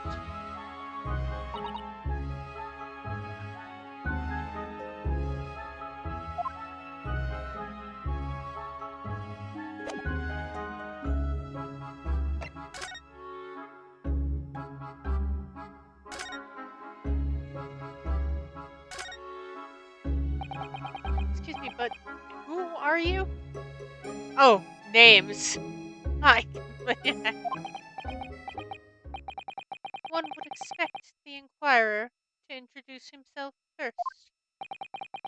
Though clearly you are not British, so perhaps our ways are foreign to you. Oh, sorry, yes, we are from the Empire of Japan. We're studying here. Oh, yes, Japan. I've heard talk of the place.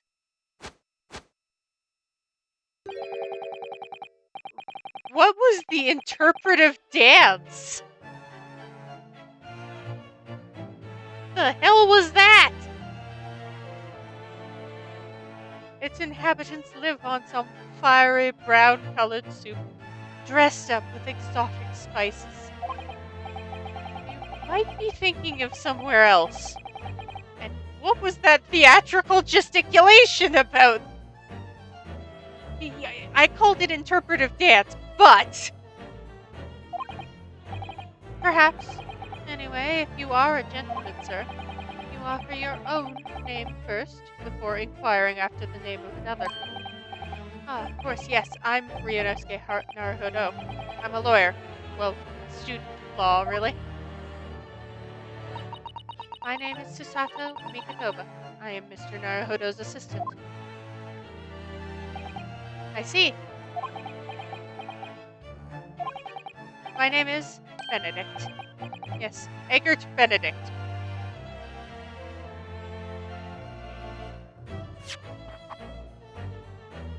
Sorry for opening the... I feel like that's a pseudonym. I sincerely feel like that is a pseudonym.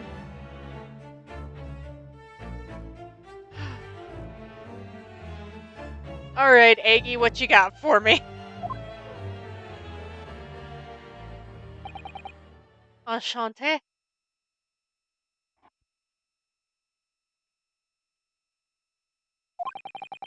He's so refined in how he holds himself and how he speaks, but that name is suspicious. I mean, yes. I mean, he also, like, introduced himself like he was talking to the Fae. Now, to the matter at hand. My overcoat! Return it at once. To someone with the style to carry it off. His name is suspicious, and the interpretive dance is bizarre.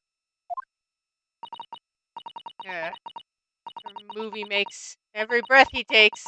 I can't stand watching him.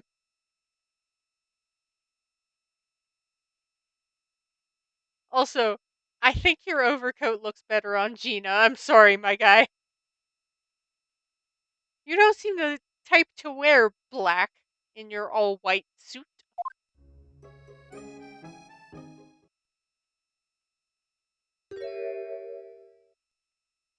It fits you better, but it doesn't really go. Let that be an end to the matter. And thank you for your custom, Mr. Eggert Benedict, sir.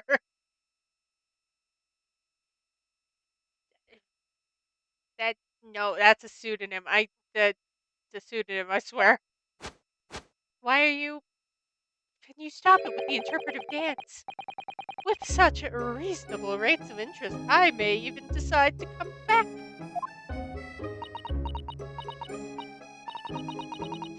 That's why I hate grown-ups. It looked good on you. It looked fantastic. Bit oversized, maybe. Just 'cause I'm a diver, everyone thinks that makes me a liar. And the contents of the coat pockets, if you please, bro.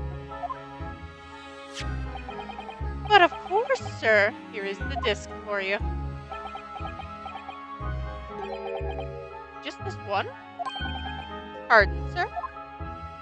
I was expecting another. That is, I deposited another. I knew that overcoat didn't suit your style. Another disc? Oh dear. I forgot to inform you, sir, that what was deposited with me was merely the overcoat. The disc happened to be in one of the pockets, but I was completely unaware of it until now. So, gutterling, you're hiding more of what's rightfully mine, are you? Says who, eh? I don't know nothing about it.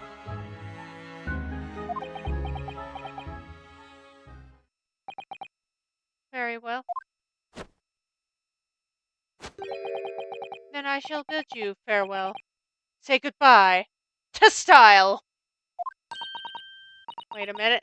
That disc is mine. What do you think you're doing, you little tramp? You've drawn blood, you filthy animal. Oh my, yes, there's blood on the disc. Because of all those sharp little bumps. Man must have scratched his finger on them. I found it first, alright? I mean, it belonged to me, old man. So you're not having it. Oi, you. You take it. Me? If I hang on to it, they'll have it off me again. So you keep hold of it. Miss Lestrade, why is this disc so important to her? The music box disc has been entered into the court record. You there, black livery. Hand that disc to me at once, please. No, don't! He's lying! Grown-ups are all liars. Oh, what do I do now? How am I gonna resolve this?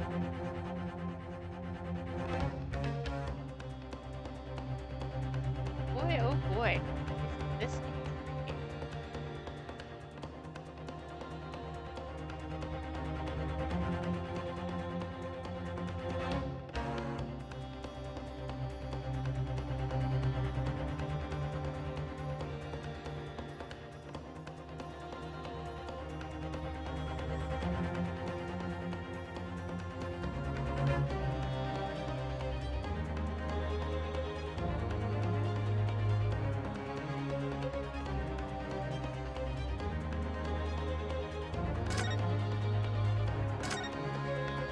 Alright, you're still inside. Maybe you can help.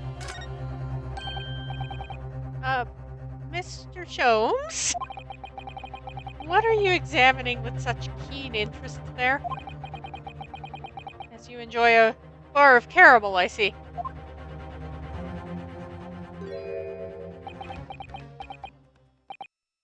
So, you found me at last, Mr. Naruhodo.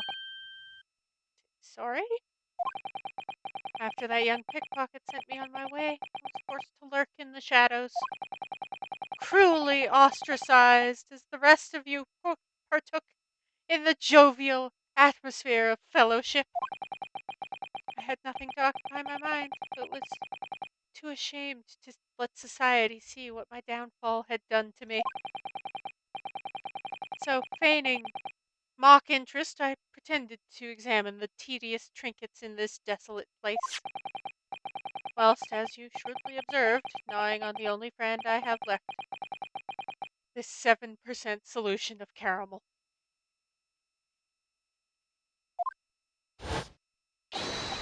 Pray, you claim to understand the depths of my despair, Mr. Naruhodo, but how could you? I'm sorry, I'm looking something else. Something up.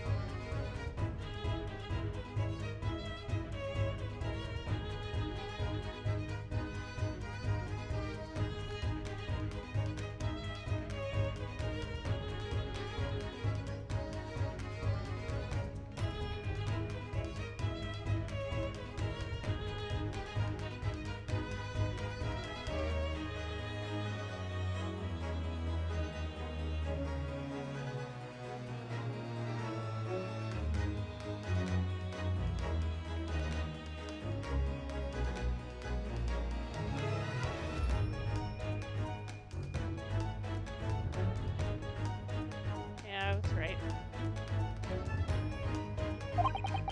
I was so lonely, so desperately lonely. And why on earth didn't you rejoin the conversation? Things have gone from bad to worse here, you know. Yes, I overheard much of your conversation. Or rather, my craving for human contact. My ears devoured every word that was uttered. You really were sad, weren't you? Poor Mr. Sholmes. I feel simply awful for you. I'm sorry, that came out more sarcastic than I intended. It would seem my inferences are correct. Oh, surely you're not about to tell us you've solved the entire case once again. My dear madam, sometimes I wonder, were my genius for deduction to be commoditized, how much could I pawn it for? North. Seems Mr. Sholmes has had another of his flashes of inspiration. Time for a dance of deduction, or whatever. Who knows if it will help to resolve the situation between Miss Lestrade and the mysterious gentleman. The right thing to do here. Well, the right thing to do for the gameplay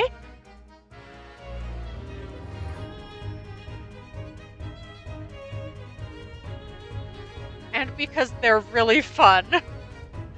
Listen to the deduction.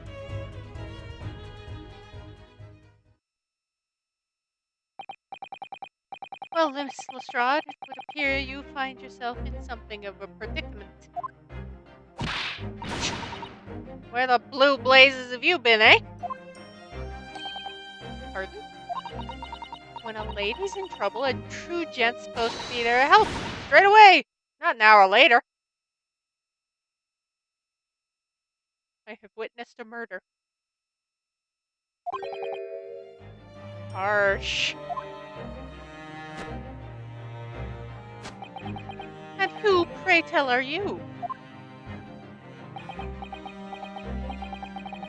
Mr. Eggert Benedict? Still sounds like a pseudonym. You have, in my eyes, a veritably encyclopedic array of curiosities about your person. Trying to claim a black overcoat when you wear white. Nevertheless, there are two immovable conclusions I have drawn. I beg your pardon. The first is this. The true reason for your visit to this pawnbrokery today is something you have not yet revealed. And the second is this. A considerable crime is in contemplation, one you will orchestrate with intent to steal a vast sum of money.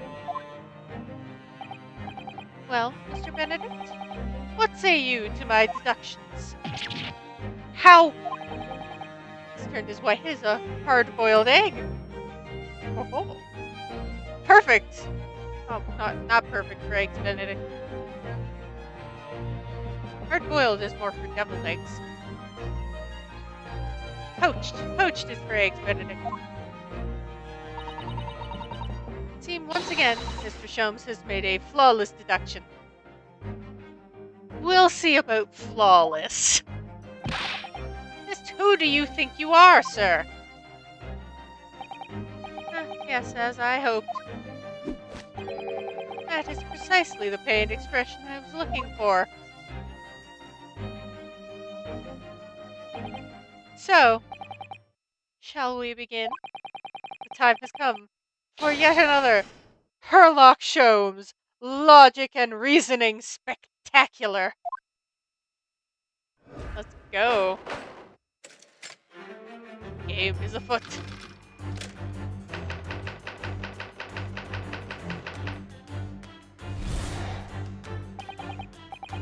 First of all, we must ask ourselves on what business you ventured to this pawnbrokery today. You claim to have followed this pickpocket here, having had the redemption ticket stolen from you on the street. But that is most certainly a lie. The real truth is something quite different. Alright, that was relevant. As revealed by that which you hold in your hand. What brought you to this shop in the first place is the staff recruitment flyer. Alright, we're going to have to turn the camera, look at what he's grabbing behind the flyer. The piece of paper in your hand is a staff wanted advertisement from this very shop. Yet even the most unobservant would soon realize a man of your appearance has no need of such employ. In other words, there is some ulterior motive for your actions.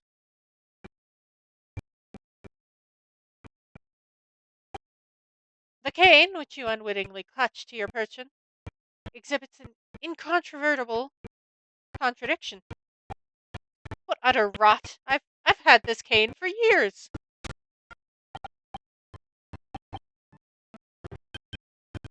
The contradiction of which I speak is, of course, the missing ferrule.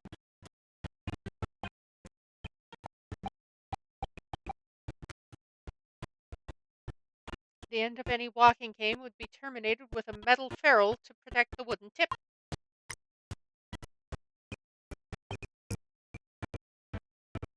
And yet detailed analysis shows the wooden tip of this stick to be utterly bare. Therefore, there is only one conclusion. The rod that you hold in your hand, which appears to be a walking cane, is in fact no cane at all.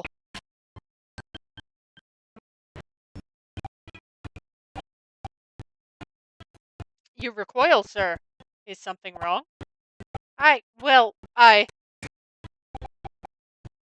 And in your recoiling, you inadvertently facilitate the answer of the next conundrum to present itself. Namely, what is the truth behind this rod you bear?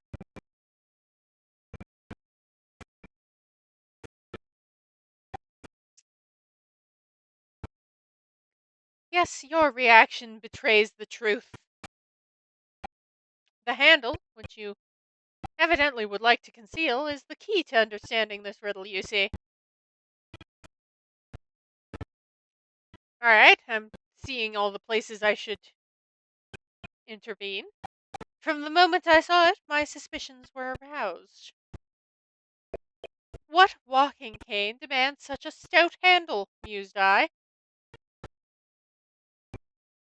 I don't think that's a walking cane, I think that's a whacking stick.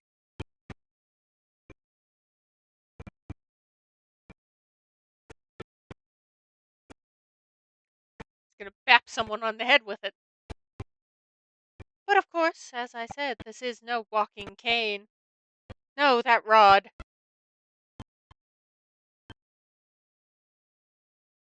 is the broken handle of a shovel. What? Are you insane? And now, having determined this undeniable truth, the conclusion is clear. Your true motive for coming here was to take employment at this establishment in order to excavate the ground beneath the premises. What a calculated crime you have conceived, sir! A wickedly calculated crime! No.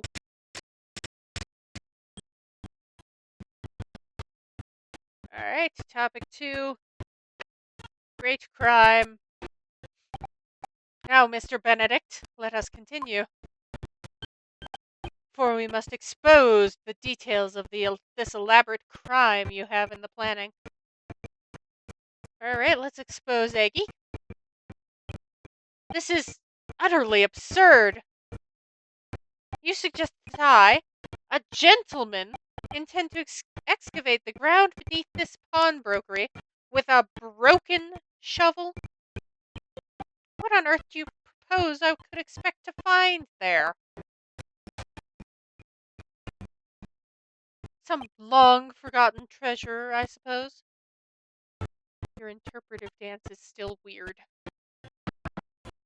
Save for such a fanciful theory, what possible reason could I have to do as you say?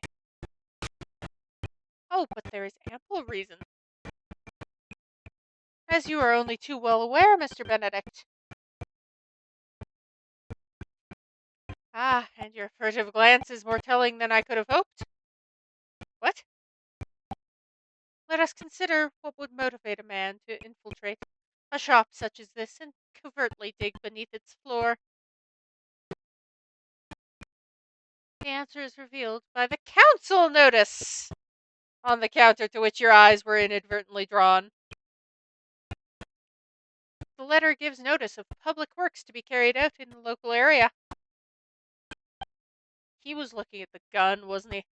And according to the enclosed plan of the upcoming sewerage works, beneath this shop runs a sewer that adjoins another, runs under the bank.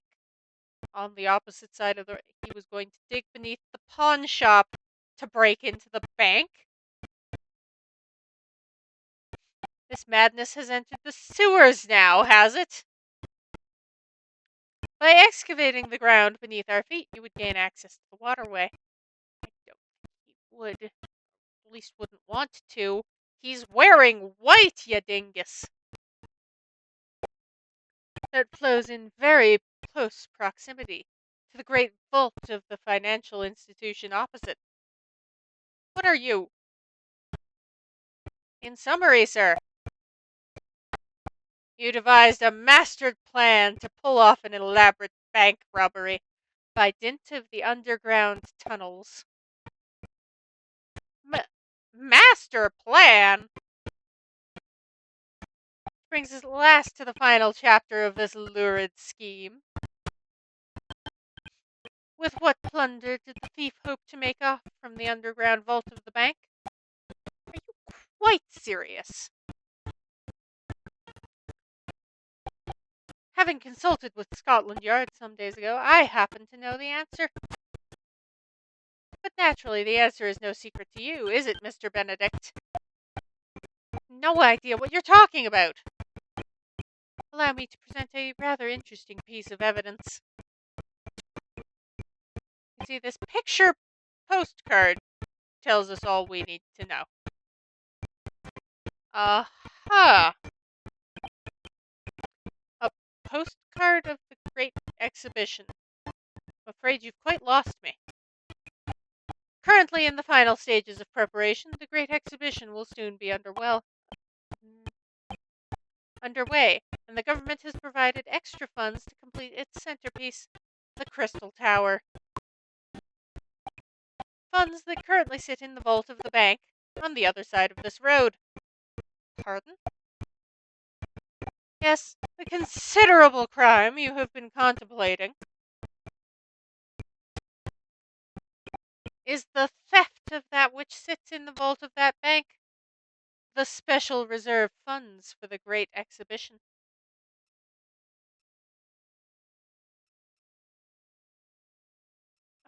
You know what? I will say very likely incorrect. Of course, that is top secret police information, so keep it under your hat, please.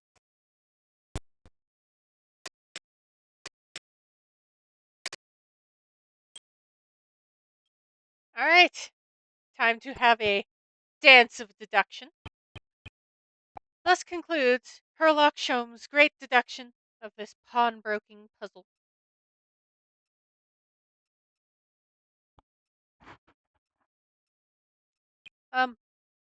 Mr. Sholmes?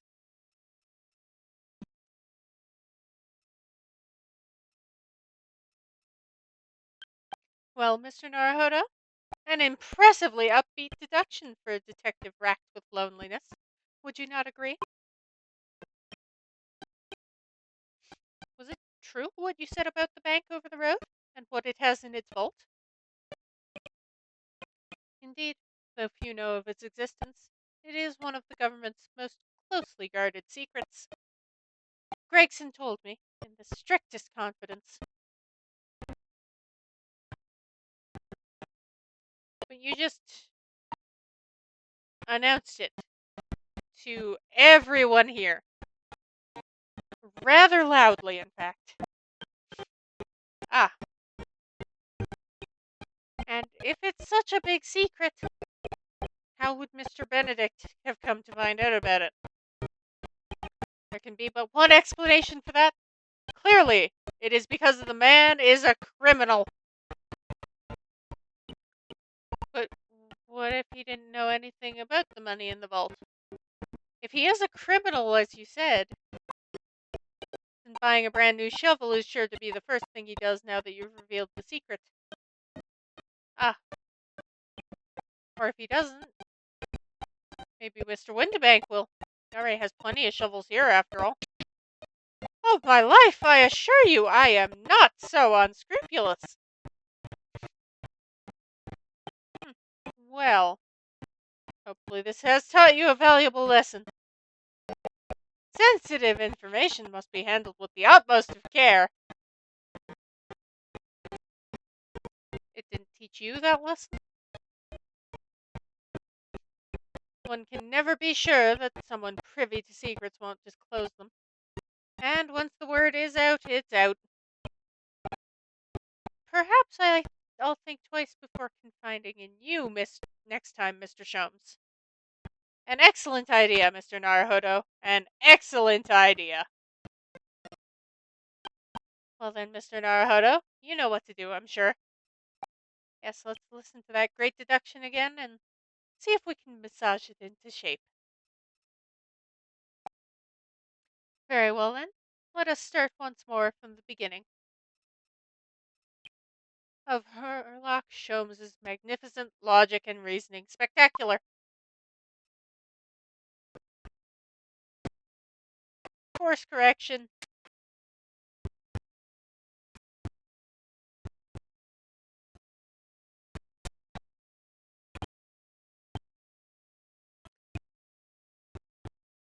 turn that on to autoplay. What business you ventured to this pawnbrokery? Claim to have followed this pickpocket here, having had the redemption ticket stolen from you on the street. That is most certainly a lie. The real truth is something quite different. Revealed by that which you hold in your hand. Brought you to this shop in the first place is the staff recruitment flyer. Incorrect. By Mr. Sholmes' reasoning, Mr. Benedict came here in order to apply for a job so he could dig down through the floor. In an attempt to tunnel into the sewers to gain access to the money in the vault of the bank across the street. He wouldn't get far with a broken shovel. His motives lie elsewhere. The question is, where? What did bring Mr. Benedict here?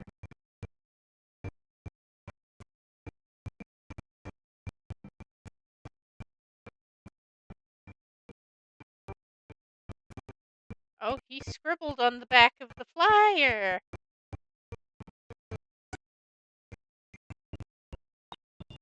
Oh, look at all the scribbled notes on the back of the flyer here.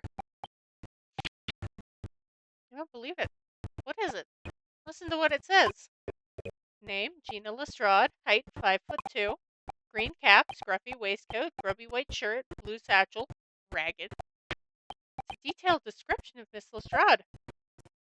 Goodness. Even a sketch of her, hat and all. Oh, if he showed it to her, she'd fire the smoke grenade launcher in his face for sure. Look, the details of this shop has been written down too.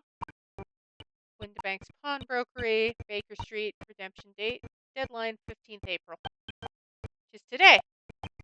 Why did Mr. Benedict have all that information scrawled on the back of the piece of paper?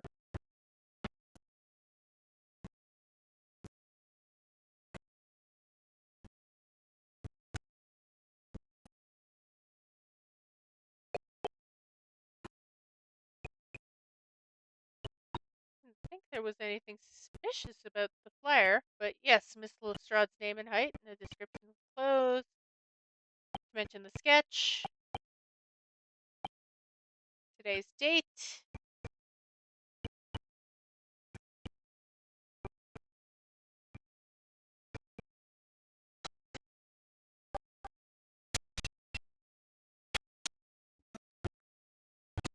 I knew I'd have to pan.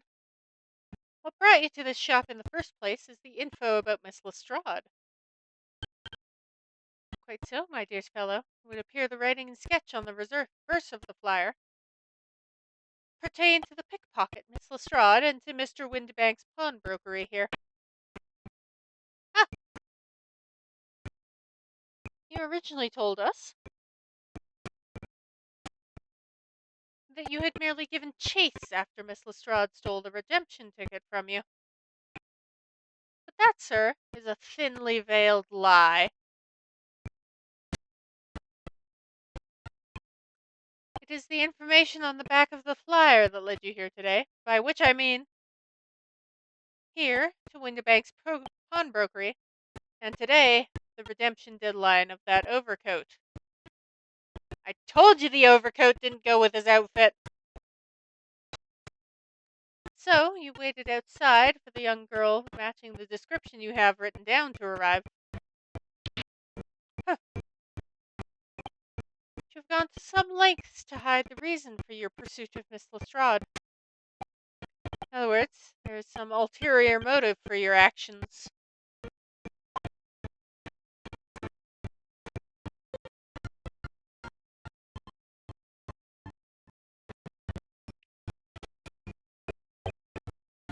The cane, which you unwittingly clutched to your person, exhibits an incontrovertible contradiction. Had this cane for years. Then are you AG?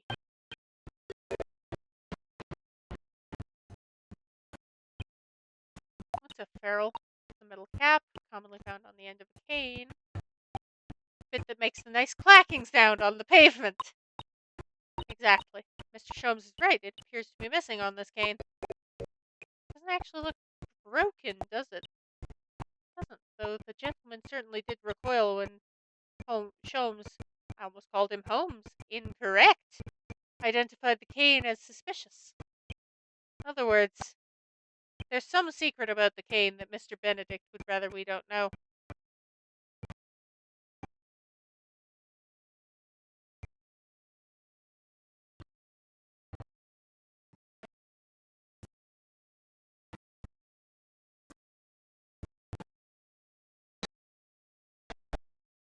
Let's go with that.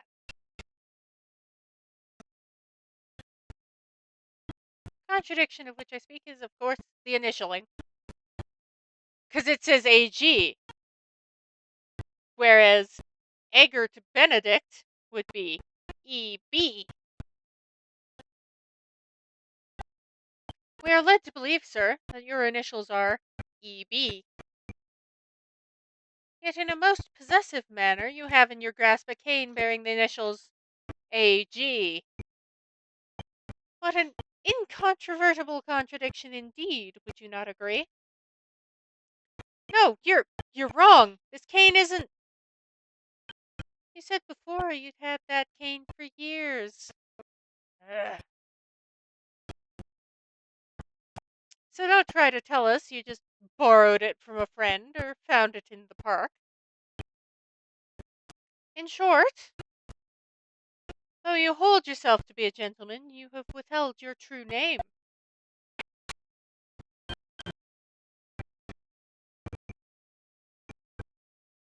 You recoil, sir. Something wrong? I...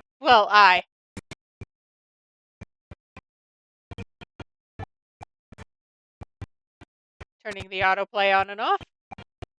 What is the truth behind this rod you bear? Your reaction betrays the truth. The handle... We already called out the handle as being the incontrovertible contradiction. Introducing himself with a fake name, claiming the overcoat belongs to him. He actually identified Miss Lestrade from a written description, which suggests everything else he told us is untrue. What we need to do is somehow prove the overcoat cannot possibly belong to him. I did hear that ripping noise. Oh, look, a ripping noise.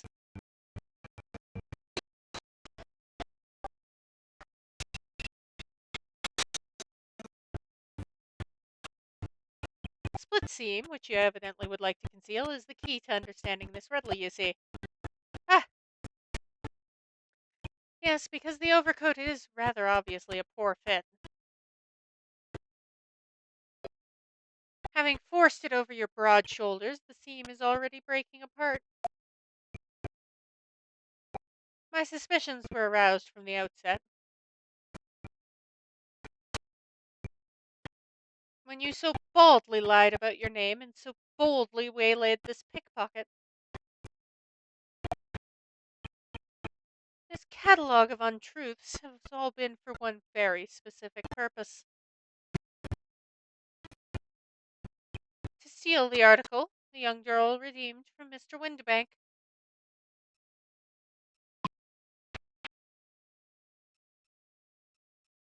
So it's hers after all. But what really irks me is this. The considerable crime I initially imagined has been considerably curtailed.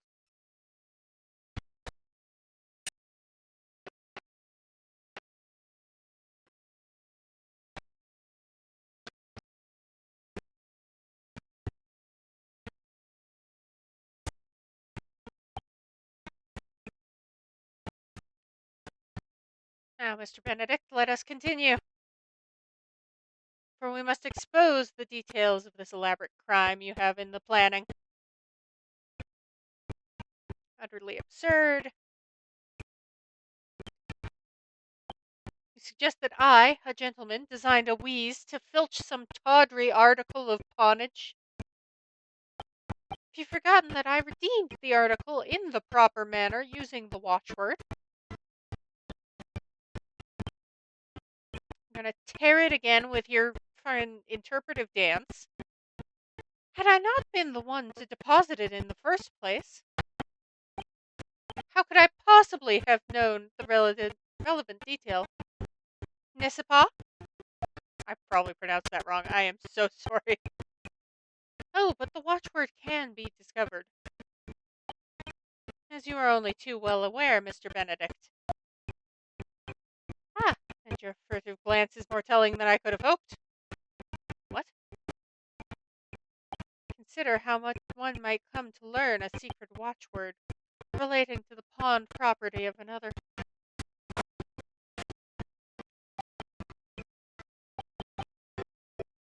I don't think the council notice has the watchword. Direction of the deduction must change rather dramatically now, I think. No more talk of tunneling into the sewers. Which is a pity, because it all sounded rather exciting. Anyway, can't deny this mysterious gentleman did know the watchword. Professor. If you didn't know that word, Mr. Windibank would never allow you to redeem the article. Or, looking at it another way, if you did know that word, Mr. Windibank would allow you to redeem the article, whether it was yours or not. Question is, could this gentleman have found the watchword out somehow?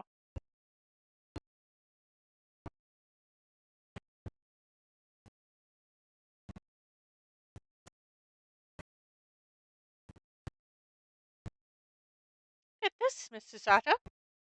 It appears to be a memo that Mr. Windibank has scribbled to himself. Let's see, what does it say? Oh, Professor.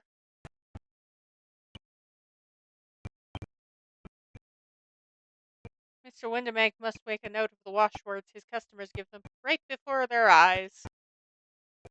And in alarmingly clear script as well. Oh dear, I don't know where to look. Who knows what other secrets I might see? Well, we wouldn't have the tickets for any of them, so I don't think knowing the watchwords would do us any good.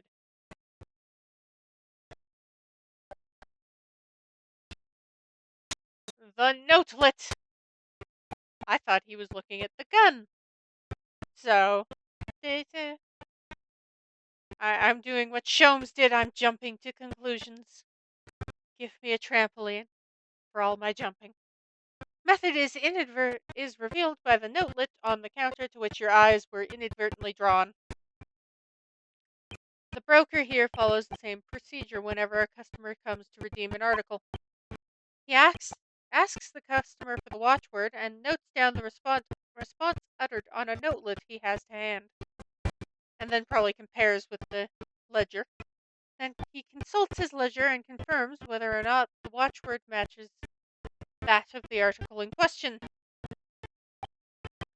I would expect nothing less of a diligent pawnbroker. But his diligence clearly has its disadvantages. What are you talking about? It's increasingly apparent you were present in this shop before your accusation against Miss Lestrade.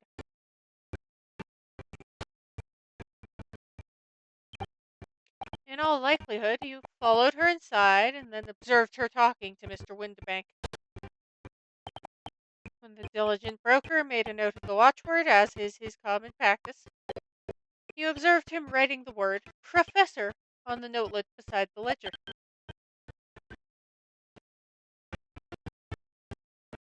And that, sir, was the master plan you devised to steal the pawned article from the young Miss Lestrade.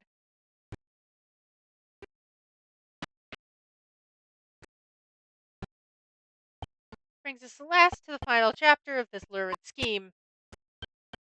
Did you go to such lengths to redeem that particular article from this pawnbroker? Quite serious. For an ill-fitting overcoat hardly seems to justify the effort, much less a worthless music box disc. But naturally, you had very good reason to make them yours, didn't you, Mr. Benedict? I had no idea what you're talking about. We present a rather interesting piece of evidence. See this picture postcard? No.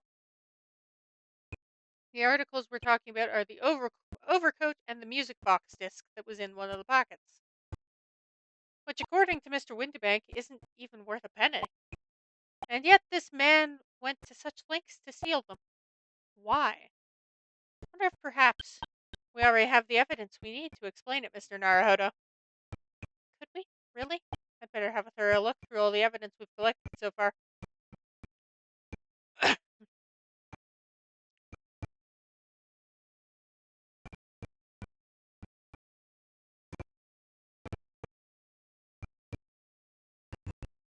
For McGilded!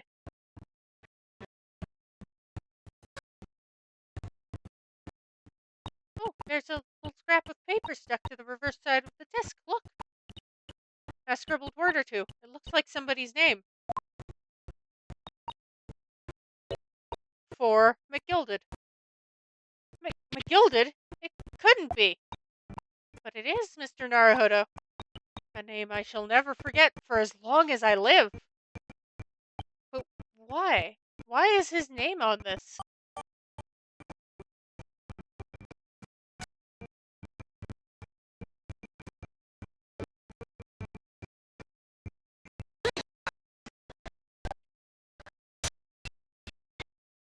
Blink. You see, this music box disc tells us all we need to know. What's that on the back? It reads, for McGilded. So that would be the he that reassured Gina that it was worth quite a bit of money.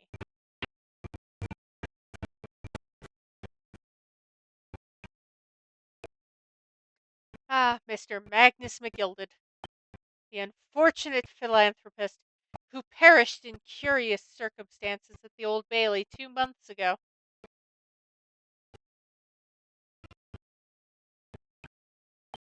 A prominent man in London, though his loan-mongering demonstrated a distinct lack of scruples. So, you're an associate of his, are you? Or perhaps a subordinate?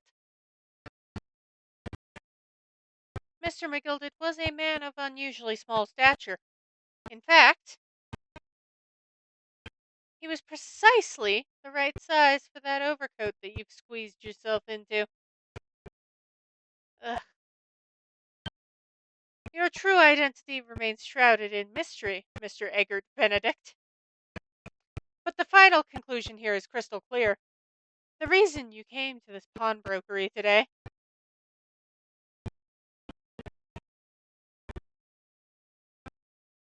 was to retrieve an article left behind by the late Magnus McGilded. Ah! We've done it. We've solved the mystery.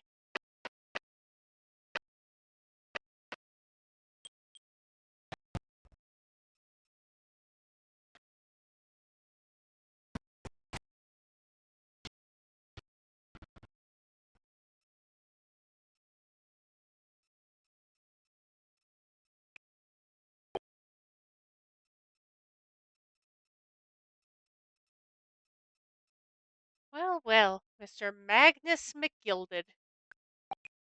Not a name I expected to hear in these circumstances.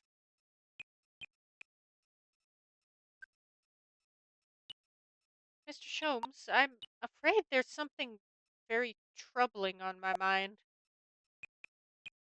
Pray tell, Miss Sasata. Well, according to what Mr. Windibank told us earlier, today was the final day on which the coat could have been redeemed, was it not? 'Twas indeed. Yes, ma'am, that is correct. Today would be precisely 2 months since it was first deposited. Today is 15th April, so 2 months ago today would have been 15th February, sir. That's right. It's all carefully recorded in my ledger. Deposited 10:30 p.m., I see. What? But that suggests 15th February, right before the murder. Precisely the day on which the omnibus murder took place.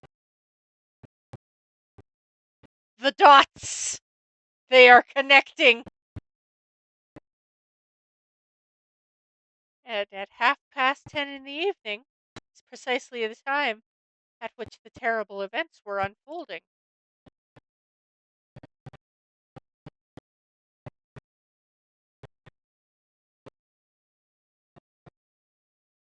So, suggestive is not the word. It would seem the matter is entirely beyond coincidence.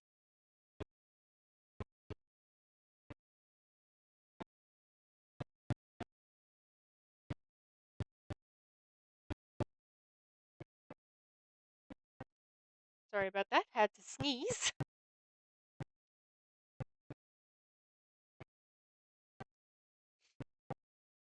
What say you, Eggy? You are, of course, at liberty to make whatever outlandish deductions you choose. However,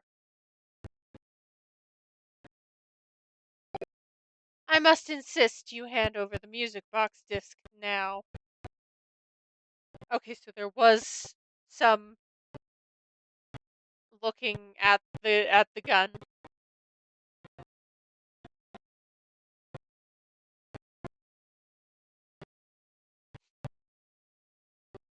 It would be a terrible shame for you to return to your native land in a box.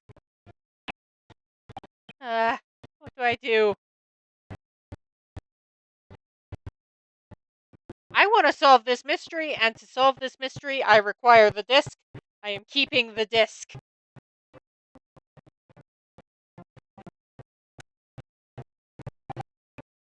There are some things a man must protect at all costs.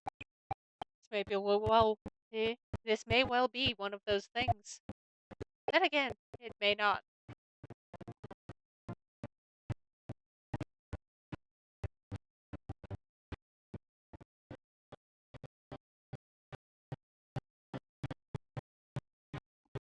Blech. Mr. Windibank? Oh, so he didn't take the gun from the counter. He had his own. This is my shop. I can't allow any harm to come to my customers. If that were to happen, I should have to take my own life.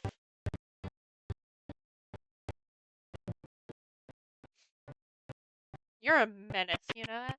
Mr. Windibank, no! Alright, that's enough. Hello, Inspector Gregson. Inspector? That's right, Sunshine. The alarm was raised on one of our dedicated emergency lines. So we got here as fast as we could. Now what's all this about, eh? Oh, praise be! You're here at last. I was moments away from forfeiting my own life in my very own establishment.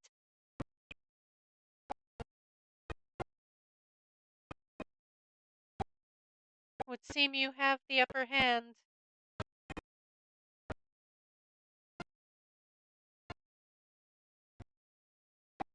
Right. You lot have got some explaining to do. I don't appreciate being bothered with some petty argy-bargy. Almost called it pretty. It's not pretty, it's petty. Petty? Mr. Windibank very nearly met with his end. Yeah, by his own gun, as far as I can tell. Oh dear. The whole of Britain could meet with its end if I don't get to the bottom of the case I'm supposed to be working on. What on earth is the case, Inspector? Spare no detail, Gregson. Spill the tea. I might have said a little too much. No matter. It's nothing to do with you lot. Anyway, sir, you're gonna have to come with me down to the station. But of course, Inspector. Ah! He's getting away! Get after him, lads! Whistle the beat officer, too! Sir!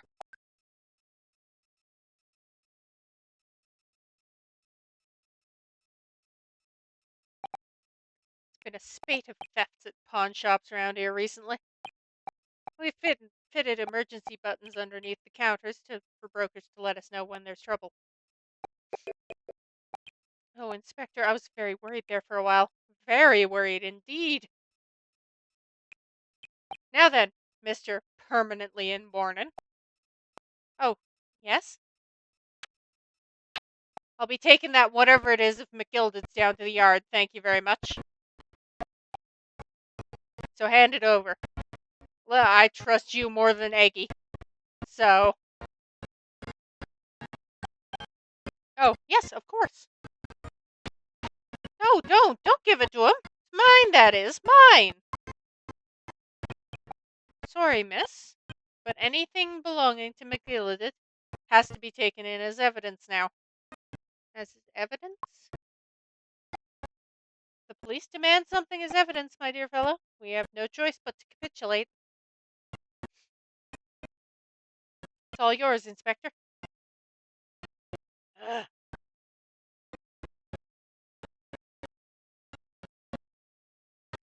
And so we handed Mr. McGillicuddy's desk over to Inspector Gregson.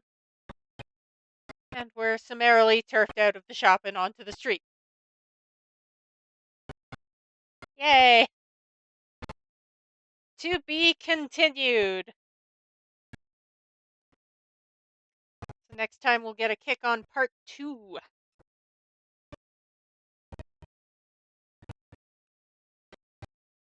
Which shall not be next Friday as I have a dentist appointment.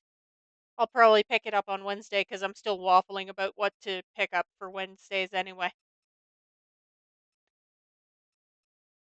Next time, Persona 5X.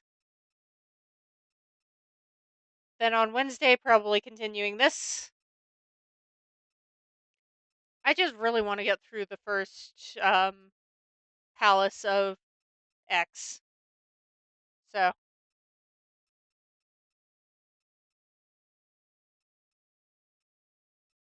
See everyone Monday.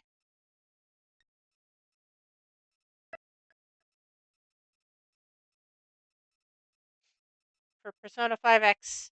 And then Wednesday for Investigation Part 2. As we continue speaking of the Unspeakable story.